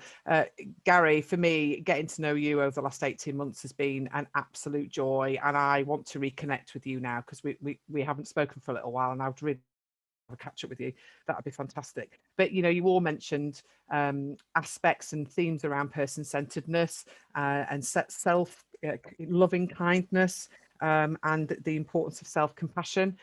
We must do that. If we don't do that, then we won't be able to do what we want to do on the global stage. So we've got about 3 minutes left before our next amazing speakers. So has anybody got any questions? If you have, just unmute yourself. I can't see everybody, so if you put your hand up, I won't be able to see. So if anybody's got any reflections that are not in the chat box, then please do join me. I'd be really interested to hear how our speakers feel that we can inspire others to join Sigma, because when we explain it one-to-one to people, then they're very enthused. But how can we enthuse loads of people to come and join Sigma and join our chapter? I'd be really interested to hear from you all. Thanks, Liz. Fantastic. Yeah. Who'd like to go? I don't mind giving a few kind of opinions. So for me, going into Sigma, I had Liz that kind of introduced me into it and showed me the wonderful kind of benefits of joining a society like this. But what I think we could do is what I've been trying to do as well in my unit, is kind of just raise awareness a bit more and just show the wide range of resources and collaborative working that you can achieve when you join Sigma. So I think it's just raising the profile a little bit, and in our areas try to raise a bit more awareness on it as well. So I think that could be one of the areas we could try and kind of improve on. Thank you, Pedro. And I think the other thing for me as well was around the connectivity through the Sigma, the main hub. It's a little bit wild to remember to go into that regularly and have a look, but there are lots and lots of global teams that are working together on, say, climate change, or lots and lots of different things, and we must use social media. The ones of us that are already on it and we're working together, we must tell the world what we are doing together as Sigma members. I mentor a nurse from South America, and for me it's been the most phenomenal experience of my life. I can't believe what she tells me every time we speak, and I know that this relationship will continue now till the end of my career. I'm absolutely sure of it, and it's just a joy, really. So anybody else got anything that they wanted to add on to this before we hand over to the next session? Thanks for that, Pedro. Okay, lovely. Well, we are absolutely bang on time. I've never done this. Please, somebody write it down. It's a miracle. And it's been a pleasure. So thanks, everybody, and I'll hand you over. Thanks to our fantastic panel. Thank you, Joanne, for sharing that and for keeping to time. It's really appreciated, and thanks to the amazing panel. And I agree with, I just feel enthused. I mean, it's just infectious, isn't it? And I also feel 10 years younger, which is just a great feeling. So next up, we have Dr. Ruth Oshikanlu. And apologies, I'm going to have to read this out because Ruth has done so much. Ruth Oshikanlu, MBE, is a multi-award-winning expert Queen's nurse, midwife, and health visitor. She is the author of Tune Into Your Baby, because babies don't come with an instruction manual. She is a pregnancy mindset expert, supports women and their partners who have had assisted conception or previous pregnancy loss to enjoy their pregnancy without fear. She is a Winston Churchill Fellow for the Institute of Health Visiting, Royal College of Nursing and Royal Society of Arts. In 2020-21, to celebrate the Year of the Nurse and Midwife, Ruth created a platform called Nurses and Midwives Talk to showcase the contribution of nurses and midwives, and has interviewed 375 nurses and midwives to date. And I'm sure since she wrote this, there's probably been more. And today we're going to add to that total, because today Ruth will be interviewing Professor David Evans with a focus on multi-potentialite nursing. So over to Ruth and David. Oh, thank you so much, Kirsten. I am excited and grateful for the opportunity to be a part of the Sigma Phi Mu chapter annual conference this year, celebrating 10 years of Phi Mu, reflections and aspirations.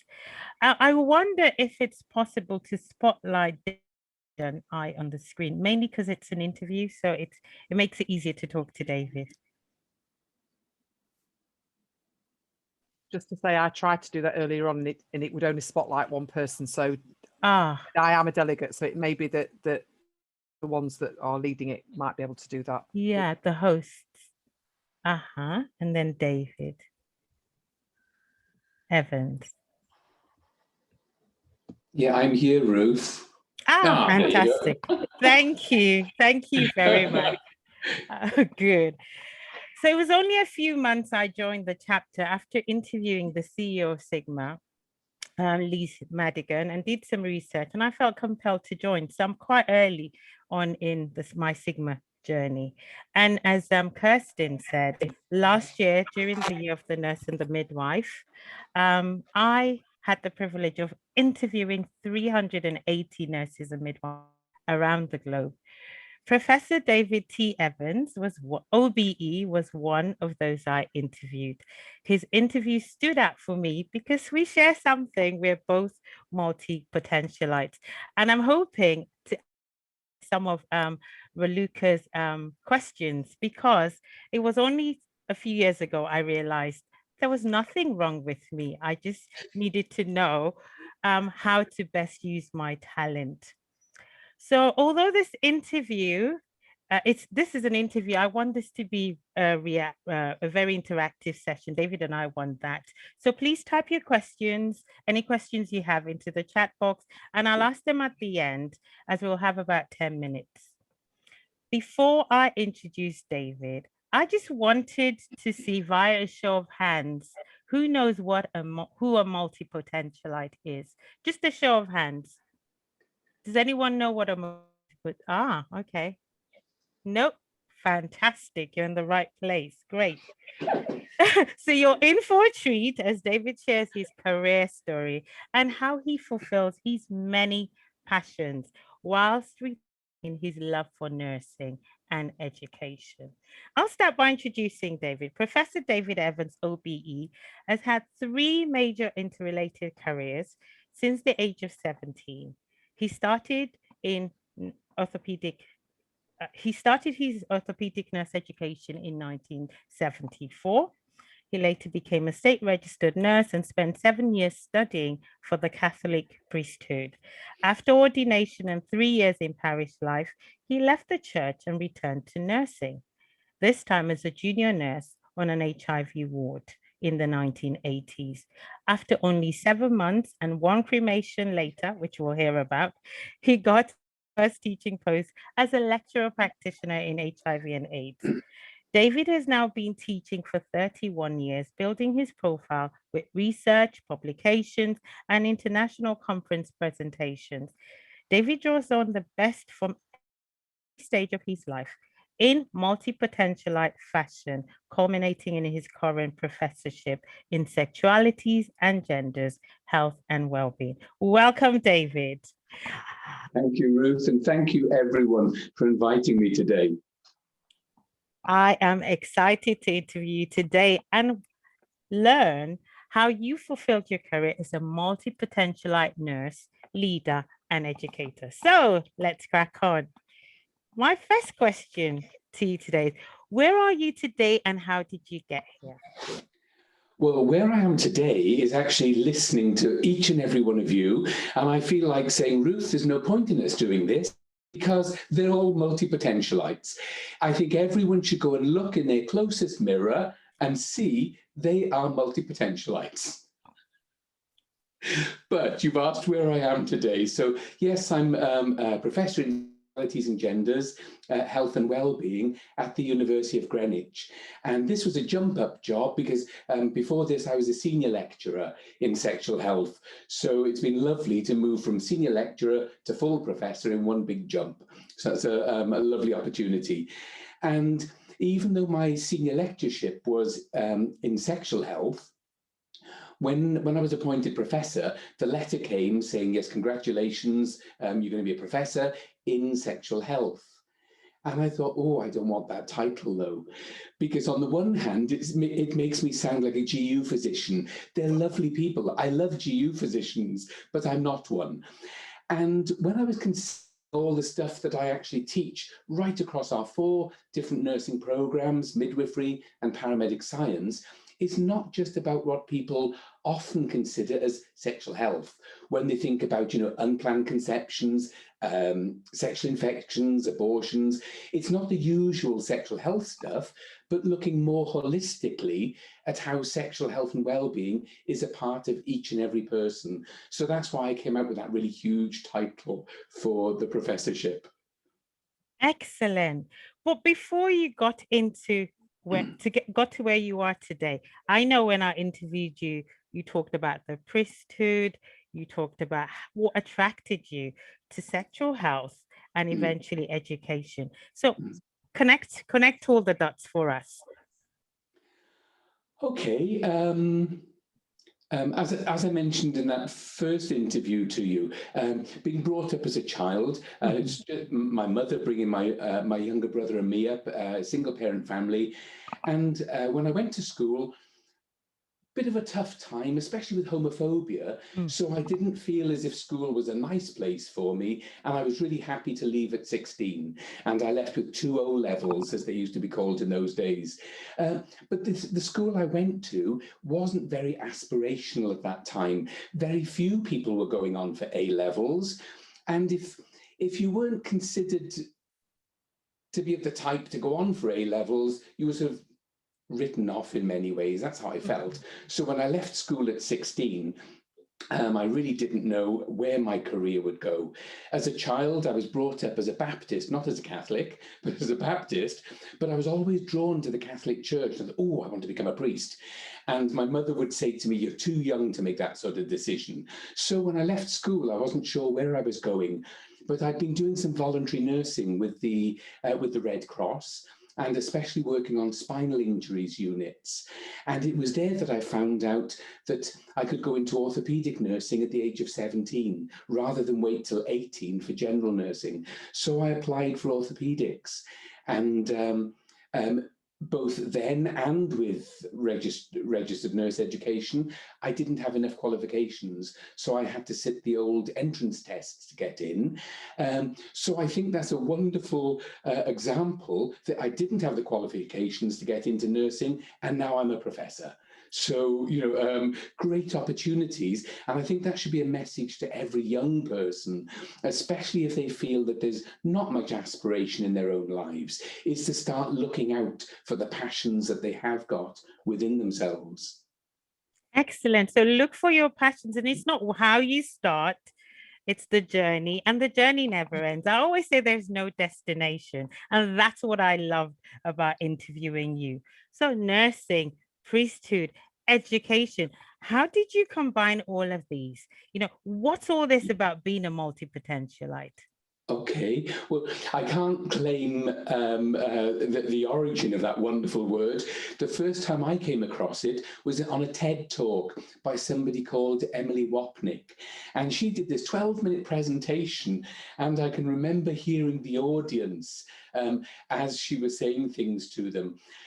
Because she starts off by saying, so many children are just asked, well, what do you want to do when you grow up?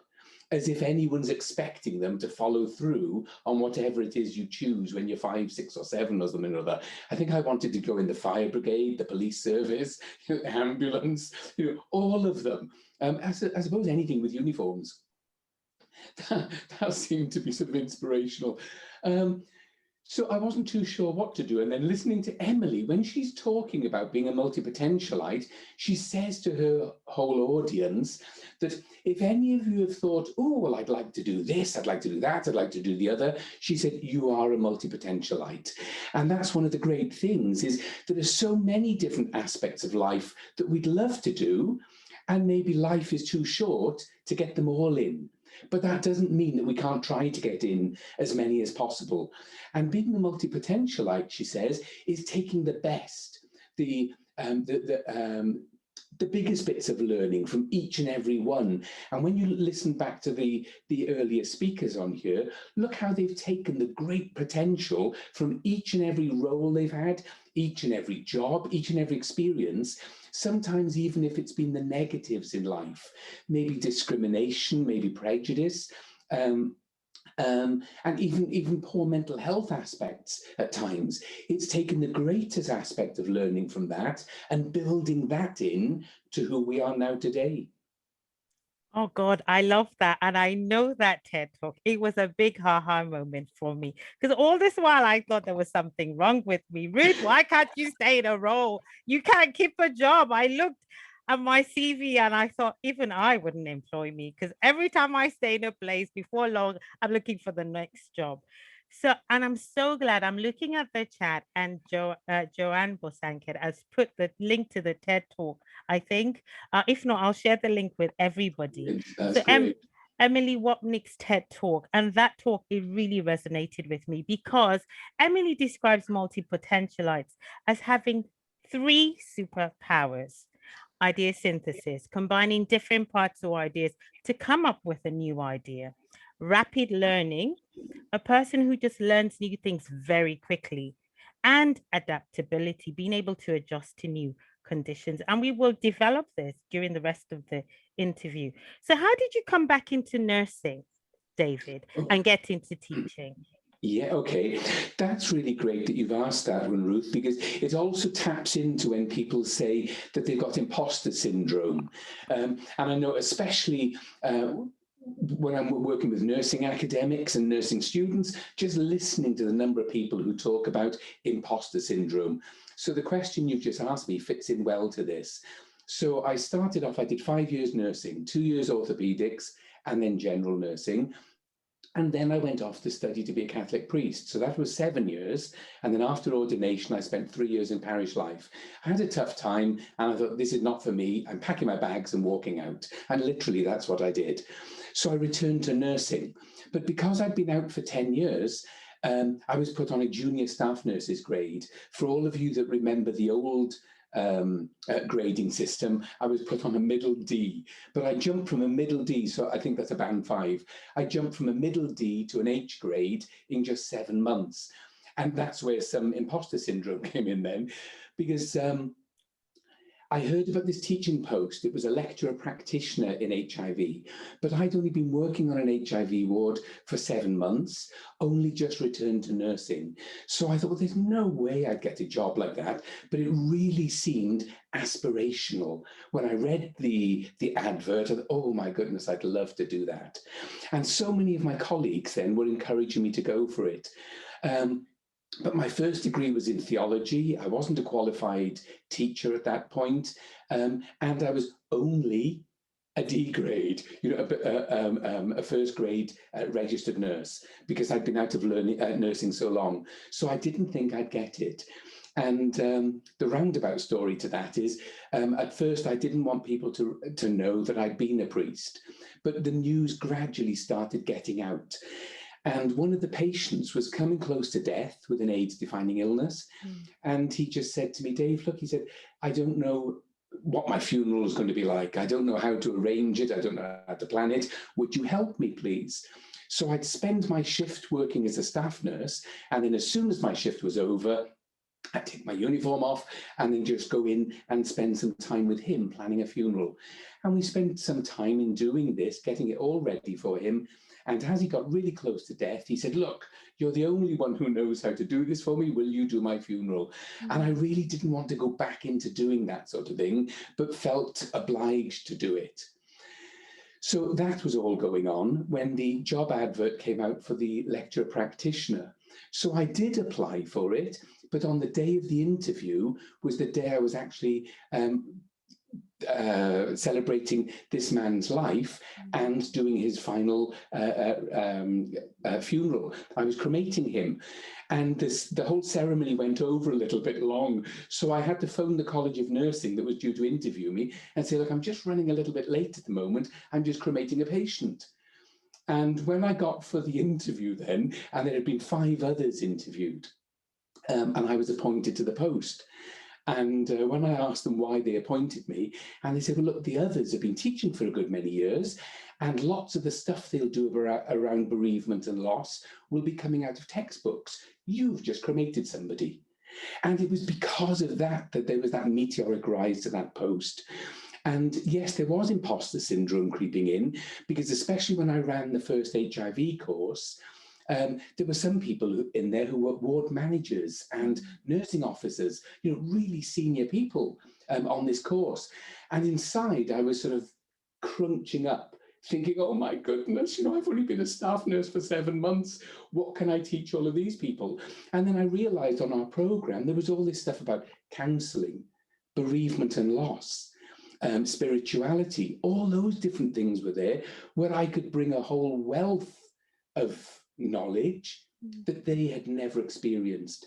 So every time I hear that word imposter syndrome, I think, yes, it is easy to suffer with that, but look at all the multi-potential you're bringing from all the other things you've done in life, and what's making you so unique that's your main selling point. It's you as the individual, not that you've just gone down one career pathway and think, well, I've got to do that for life. And even when people talk about a calling, look how many people say, oh, you've had a calling to be a nurse. It's a vocation.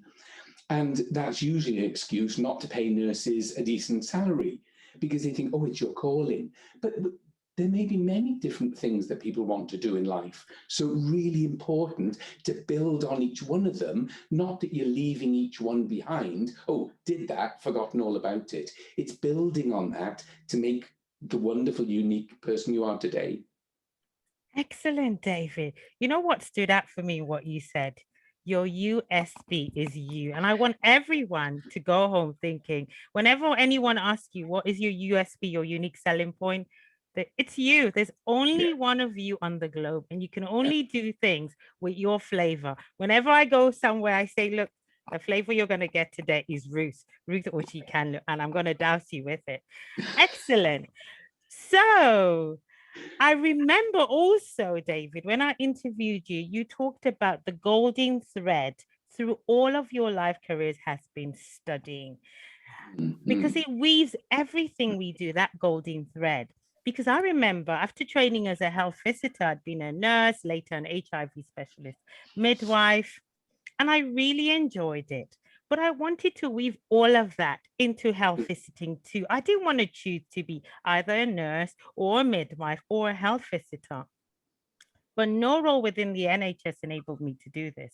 And that was one of the reasons I decided to leave, to become a nurse entrepreneur, because for me, caring is my business. I was also made, I believe I was made to care, but wasn't always allowed to do my business well due to the bureaucracy. And I realized I was more impactful as a multi-potentialite. And I know you have had impact, David. Give us examples of some of the impact you have made. Okay, there are two stories that really come to mind whenever I think about impact. One of them is that I was speaking at an RCN practice nurses conference a few years ago, and a nurse came up to me and she said, you won't recognize me, but you spoke at a conference a few years earlier for travel nurses.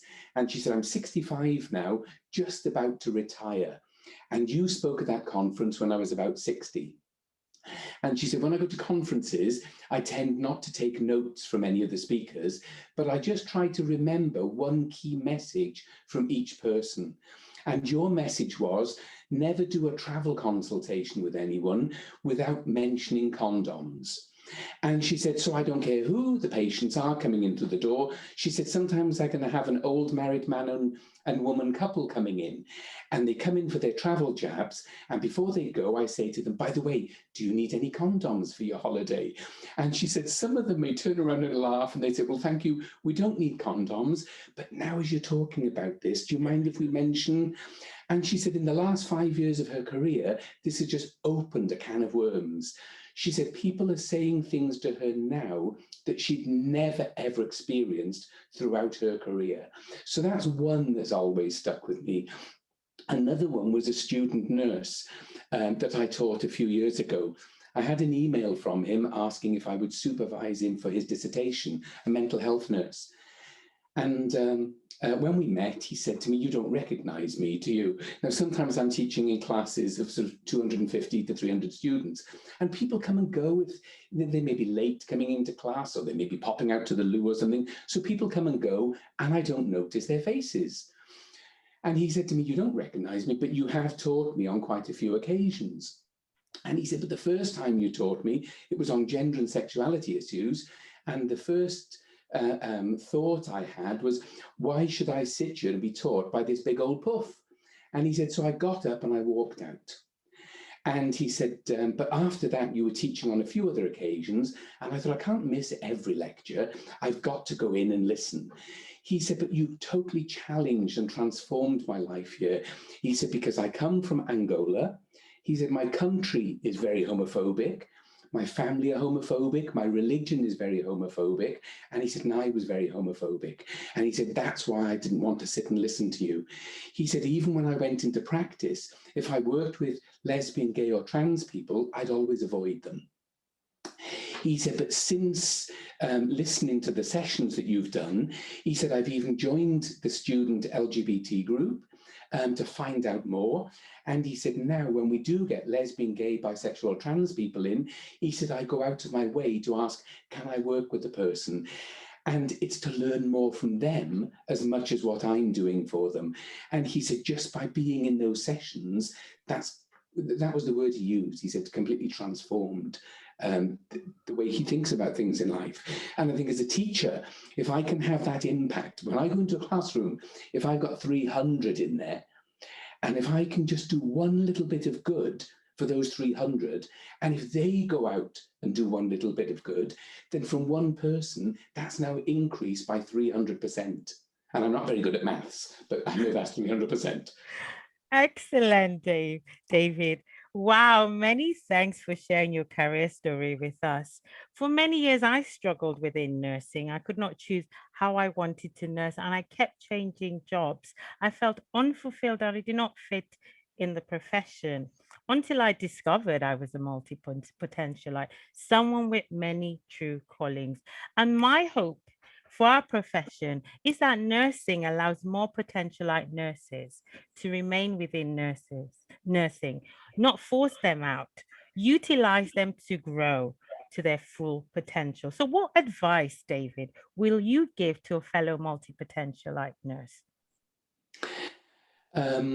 If anybody has seen the series that used to be on television here in the UK called Absolutely Fabulous, the message I would give is, if you've got it, flaunt it. Or if you want that in more religious ways, don't hide your light under a bushel.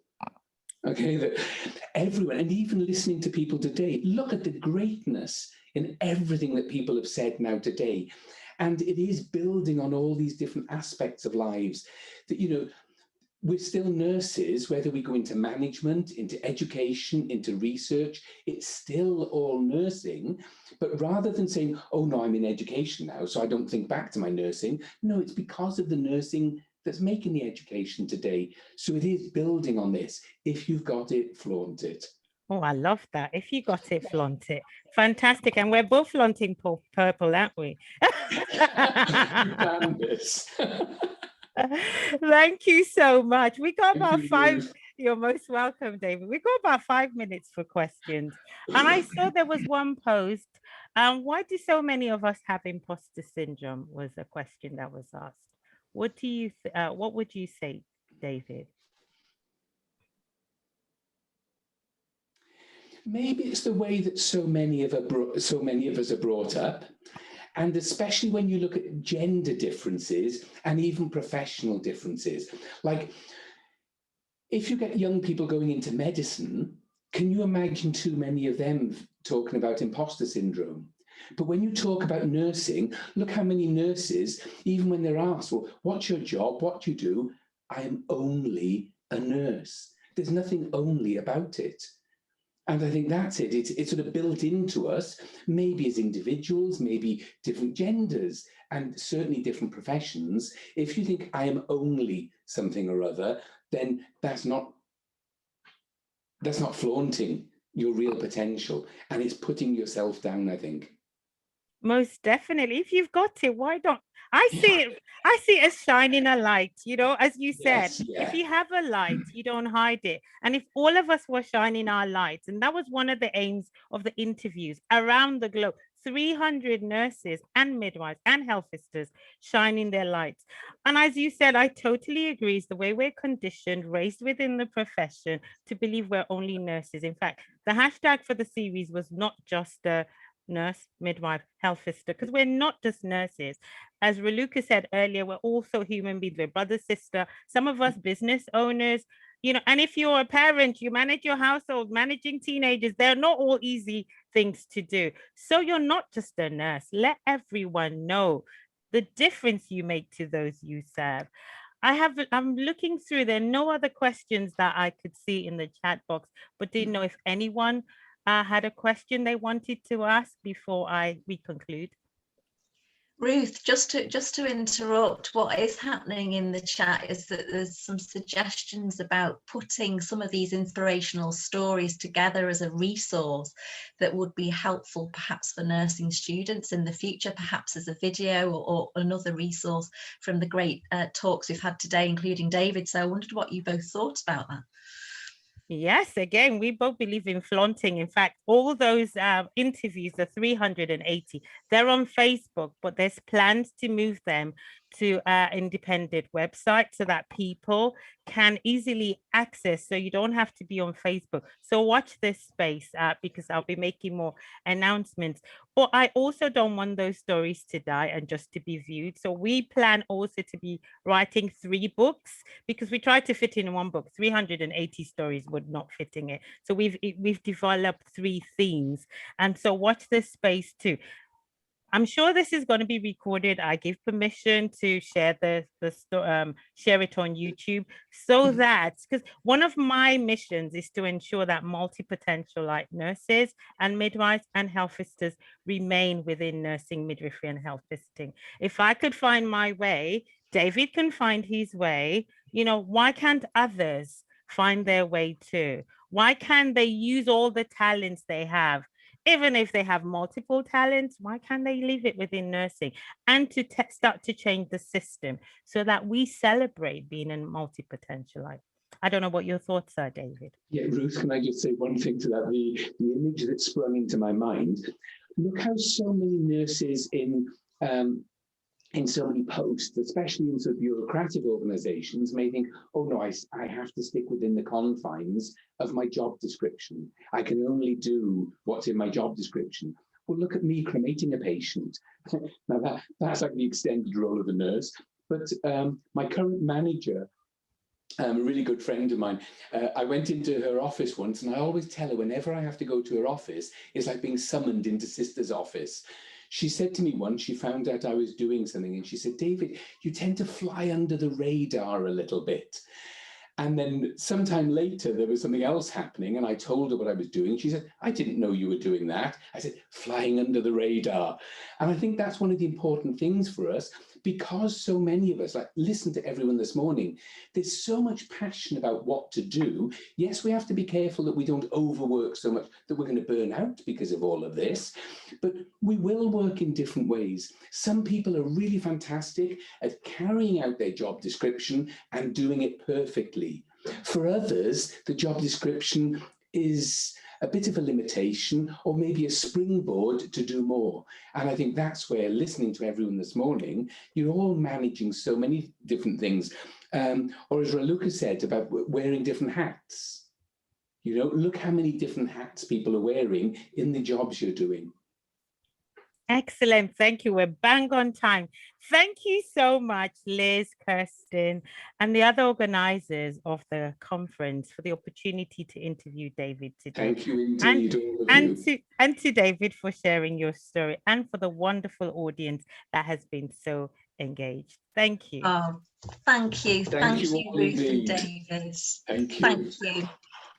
That was inspirational, and I think one thing that we have learned is that we need to double the amount of time for all of these sessions, don't we, because we just don't want them to end.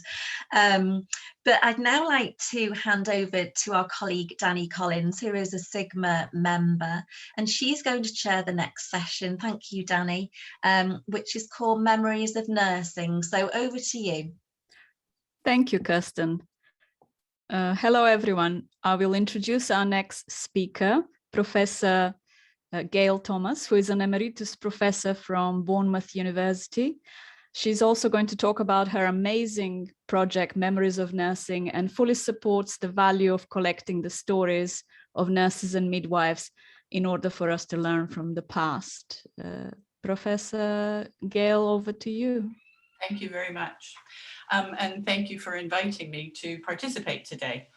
I'm just going to do the share screen thing and see if I can get it loaded, because that always makes me panic a bit until I get the thing in the right place.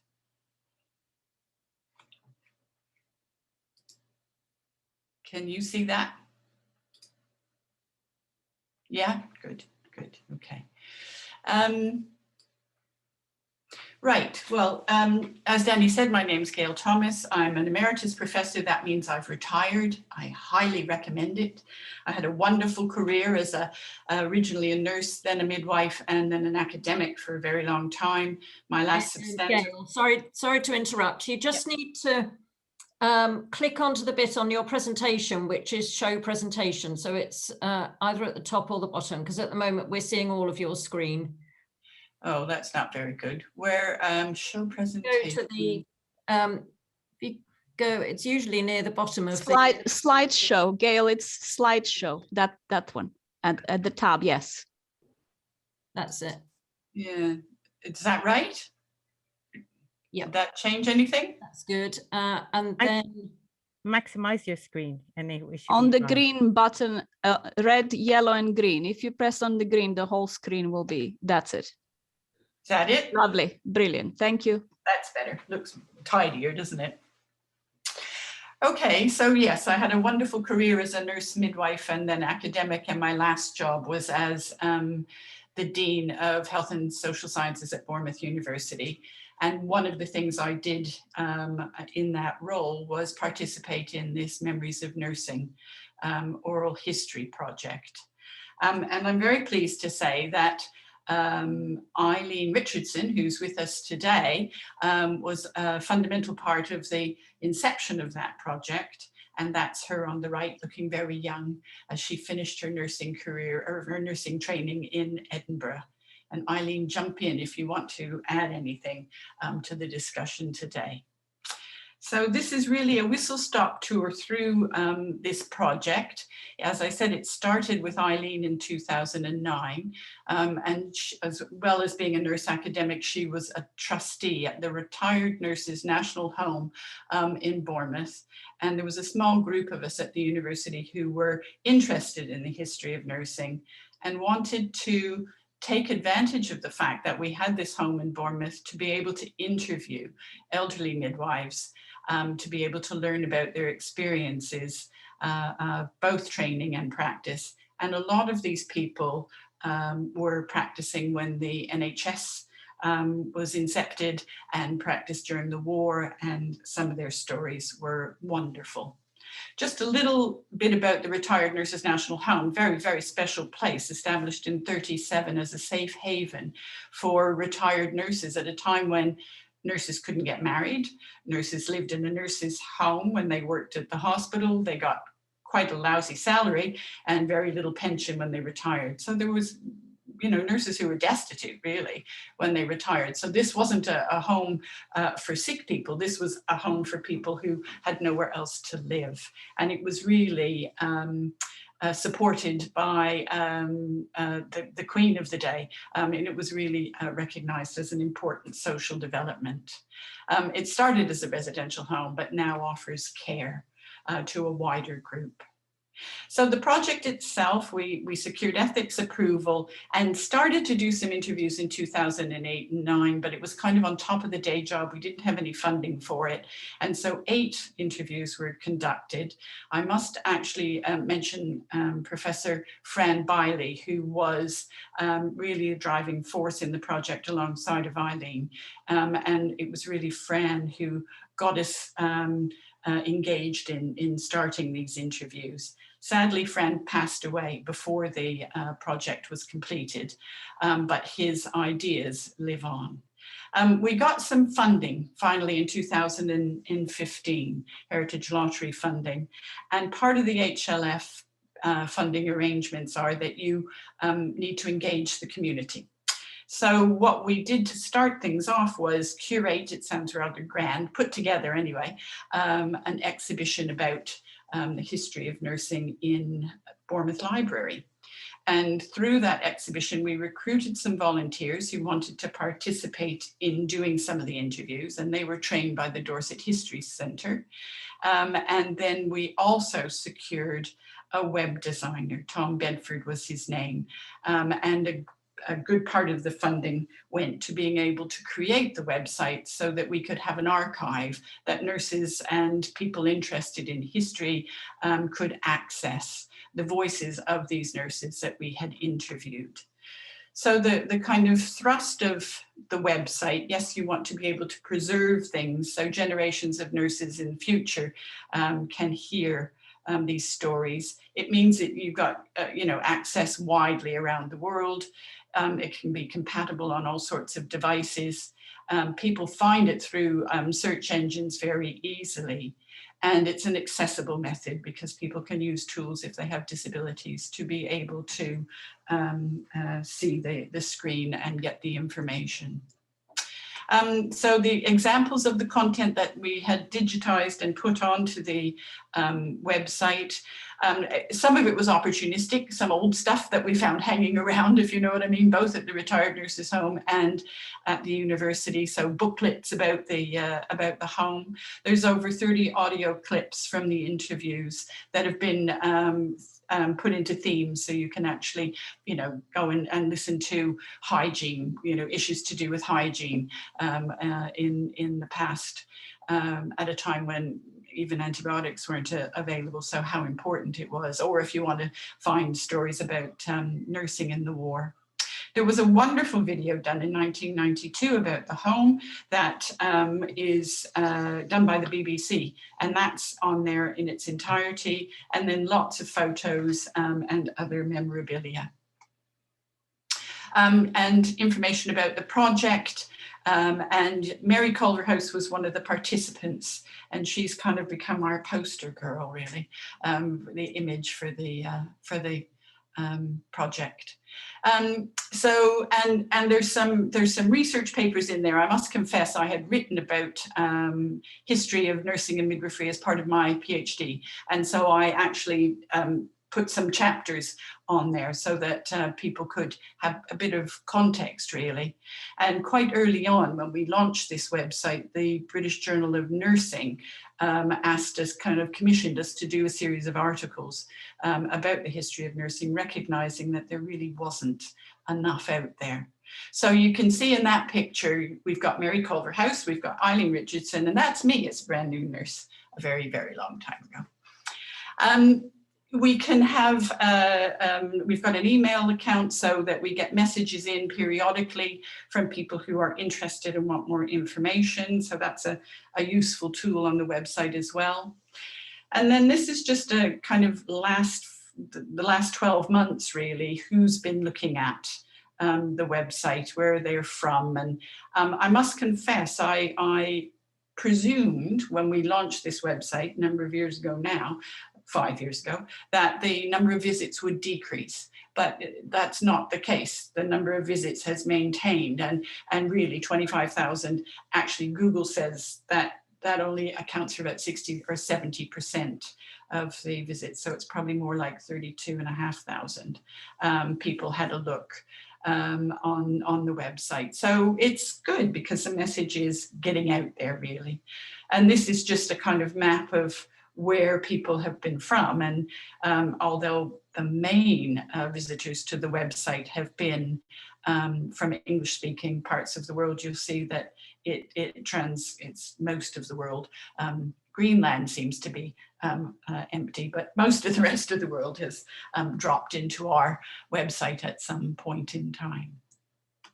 So where are we now? We completed the interviews and had them transcribed and analysed. The truth of the matter is, Fran, our colleague, didn't really want them transcribed and analysed. He really just wanted the words out there so that people could hear these nurses and make their own judgments about what was important to them and how you know, nursing affected them as individuals. But it's a difficult thing. You have to juggle, don't you? If you want to get the message out, you have to, I think, use a variety of media. And so we have got some of the interviews on there, but as I said, they've been put into thematic analysis. So they're not there in their entirety. Although there is a discussion with some colleagues at Bournemouth University who are taking over the project and the website and thinking about whether or not we should make the entire interviews available for researchers in the future who may want to do more analysis on the interviews and the content that we've provided. So through being able to have them transcribed and analysed, as I said, the BJN asked for some papers about the history of nursing originally, and then in fact Professor Rosser and I did a paper on the research, a peer-reviewed paper on the outcomes of the research, and it's been presented at a number of events. Pleasingly, there's the curated exhibition at the library, a microcosm of that has been put into the Retired Nurses National Home in their foyer. So there's a permanent exhibition there. There's a telephone box, an old red telephone box in the foyer of the home. And when you go in, you can pick up the phone and you can look down and you can press for number 5, stories of nursing in the ward, for example, and their voices come through. So, I mean, I think that's a lovely legacy, really. Anybody who visits the home is exposed to the richness of what the participants had to say, really. And I guess, you know, sometimes you do things in life. I'm sorry, David, I didn't hear all of your session, but you hear things you do things in life that kind of you think, it seems like a good thing to do. And then you find that it's actually being used for so much more than you expected. And it was when Desi Tate told me that, you know, they had started to use these audio clips at the university to introduce the new student nurses to their profession. It's kind of the first exposure they get to nursing, is listening to the voices of these women. They were all women. And it just made me tingle. You know, I kind of welled up at the thought that that's a terrific legacy. I was just so very, very pleased to know that it's being used so productively. So it was an interesting project, no two ways about it. Captured stories at a time when there was a lot of change going on. 73 years ago, this past week, the NHS started, and you know, their lives changed immeasurably when the NHS came in. And really, an opportunity to learn from the past is always something that I think we should embrace. And then thinking about the importance of voices that people aren't necessarily heard. You know, that often they're, you know, that I was just a staff nurse working on the ward. No, you had an awful lot of important experiences in your life, and it's just delightful to hear from it. So it was an absolute privilege. I loved doing the project, and I think they loved talking.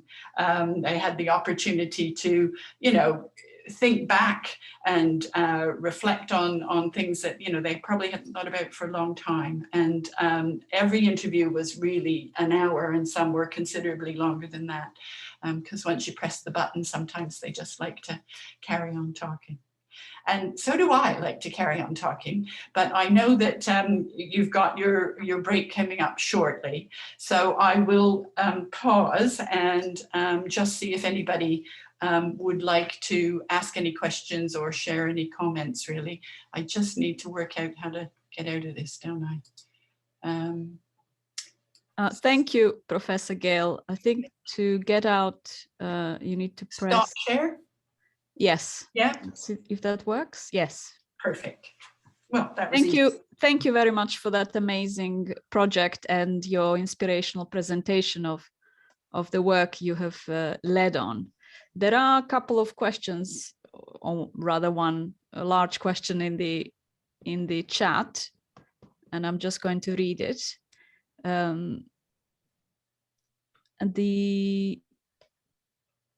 What were the key themes and when they were analyzed? What were the key themes and when were they analyzed? Yeah, I probably need help to remember all the key themes. Certainly one of them was around hygiene, one was around leadership, and I can dig out the paper from the BJN and send a link to you. It's actually there, that if you go into the Memories of Nursing website, the yes. references are all at the back. And yeah, I probably should have prepared that. But I'll share the link to the project in the chat with the group. Excellent. The other question was about how do you start oral history project, and one of the colleagues has put in the link to the Oral History Society as a good start. And what are the advantages of carrying out an oral history project? I think it's the unheard voices, really, that, being able to give people an opportunity to tell their story in a way that perhaps they wouldn't have had otherwise. One of the things that there was some anxiety about when we actually went for ethics approval at the university, and I think it was a justified anxiety, was, the vulnerability of some of those participants, really. Sometimes memories aren't as good as they could be. There could have been things that came up that were distressing to them and so on. So I think, you can't take it lightly. You have to really think about protecting the participants. But the richness of what you find out is absolutely fascinating. And oral history is increasingly a popular form of research, and certainly one that I was very excited by, really. Thank you so much. I would now go to the audience and invite anyone else if you've got a question or you'd like to make a comment. We only have about 2 minutes left. So over to you. Anyone? Can I just say an observation, really, that one of Eileen Richardson, her best friend at nursing school, won the best student of the cohort prize. And so it's in our lifetime that she actually has never practiced, because she got married as soon as she left the course, and she's never practiced because married women were not allowed to practice nursing. Yes. Unbelievable. That's fascinating. The amount of change, really, is staggering when you think about it. Destitute nurses in 1937 with no place to live when they had worked for their whole life, taking care of other people, to where we are now. It's a long journey, really changed. Thank you. There is only 1 minute left. I think she's trying to say something, but she's on. Eileen, please, there is time. Come. You're muted. She's muted. Let me. And can you unmute her? I can't. Kirsten, would you be able to? Please. Yep, done it. Yes. Yes. Can you hear me now? Yes, we can. All right. What was I saying? Yes, I can just remember stories of the nurses walking up the drive towards the nurses' home with their suitcase because they'd nowhere else to go.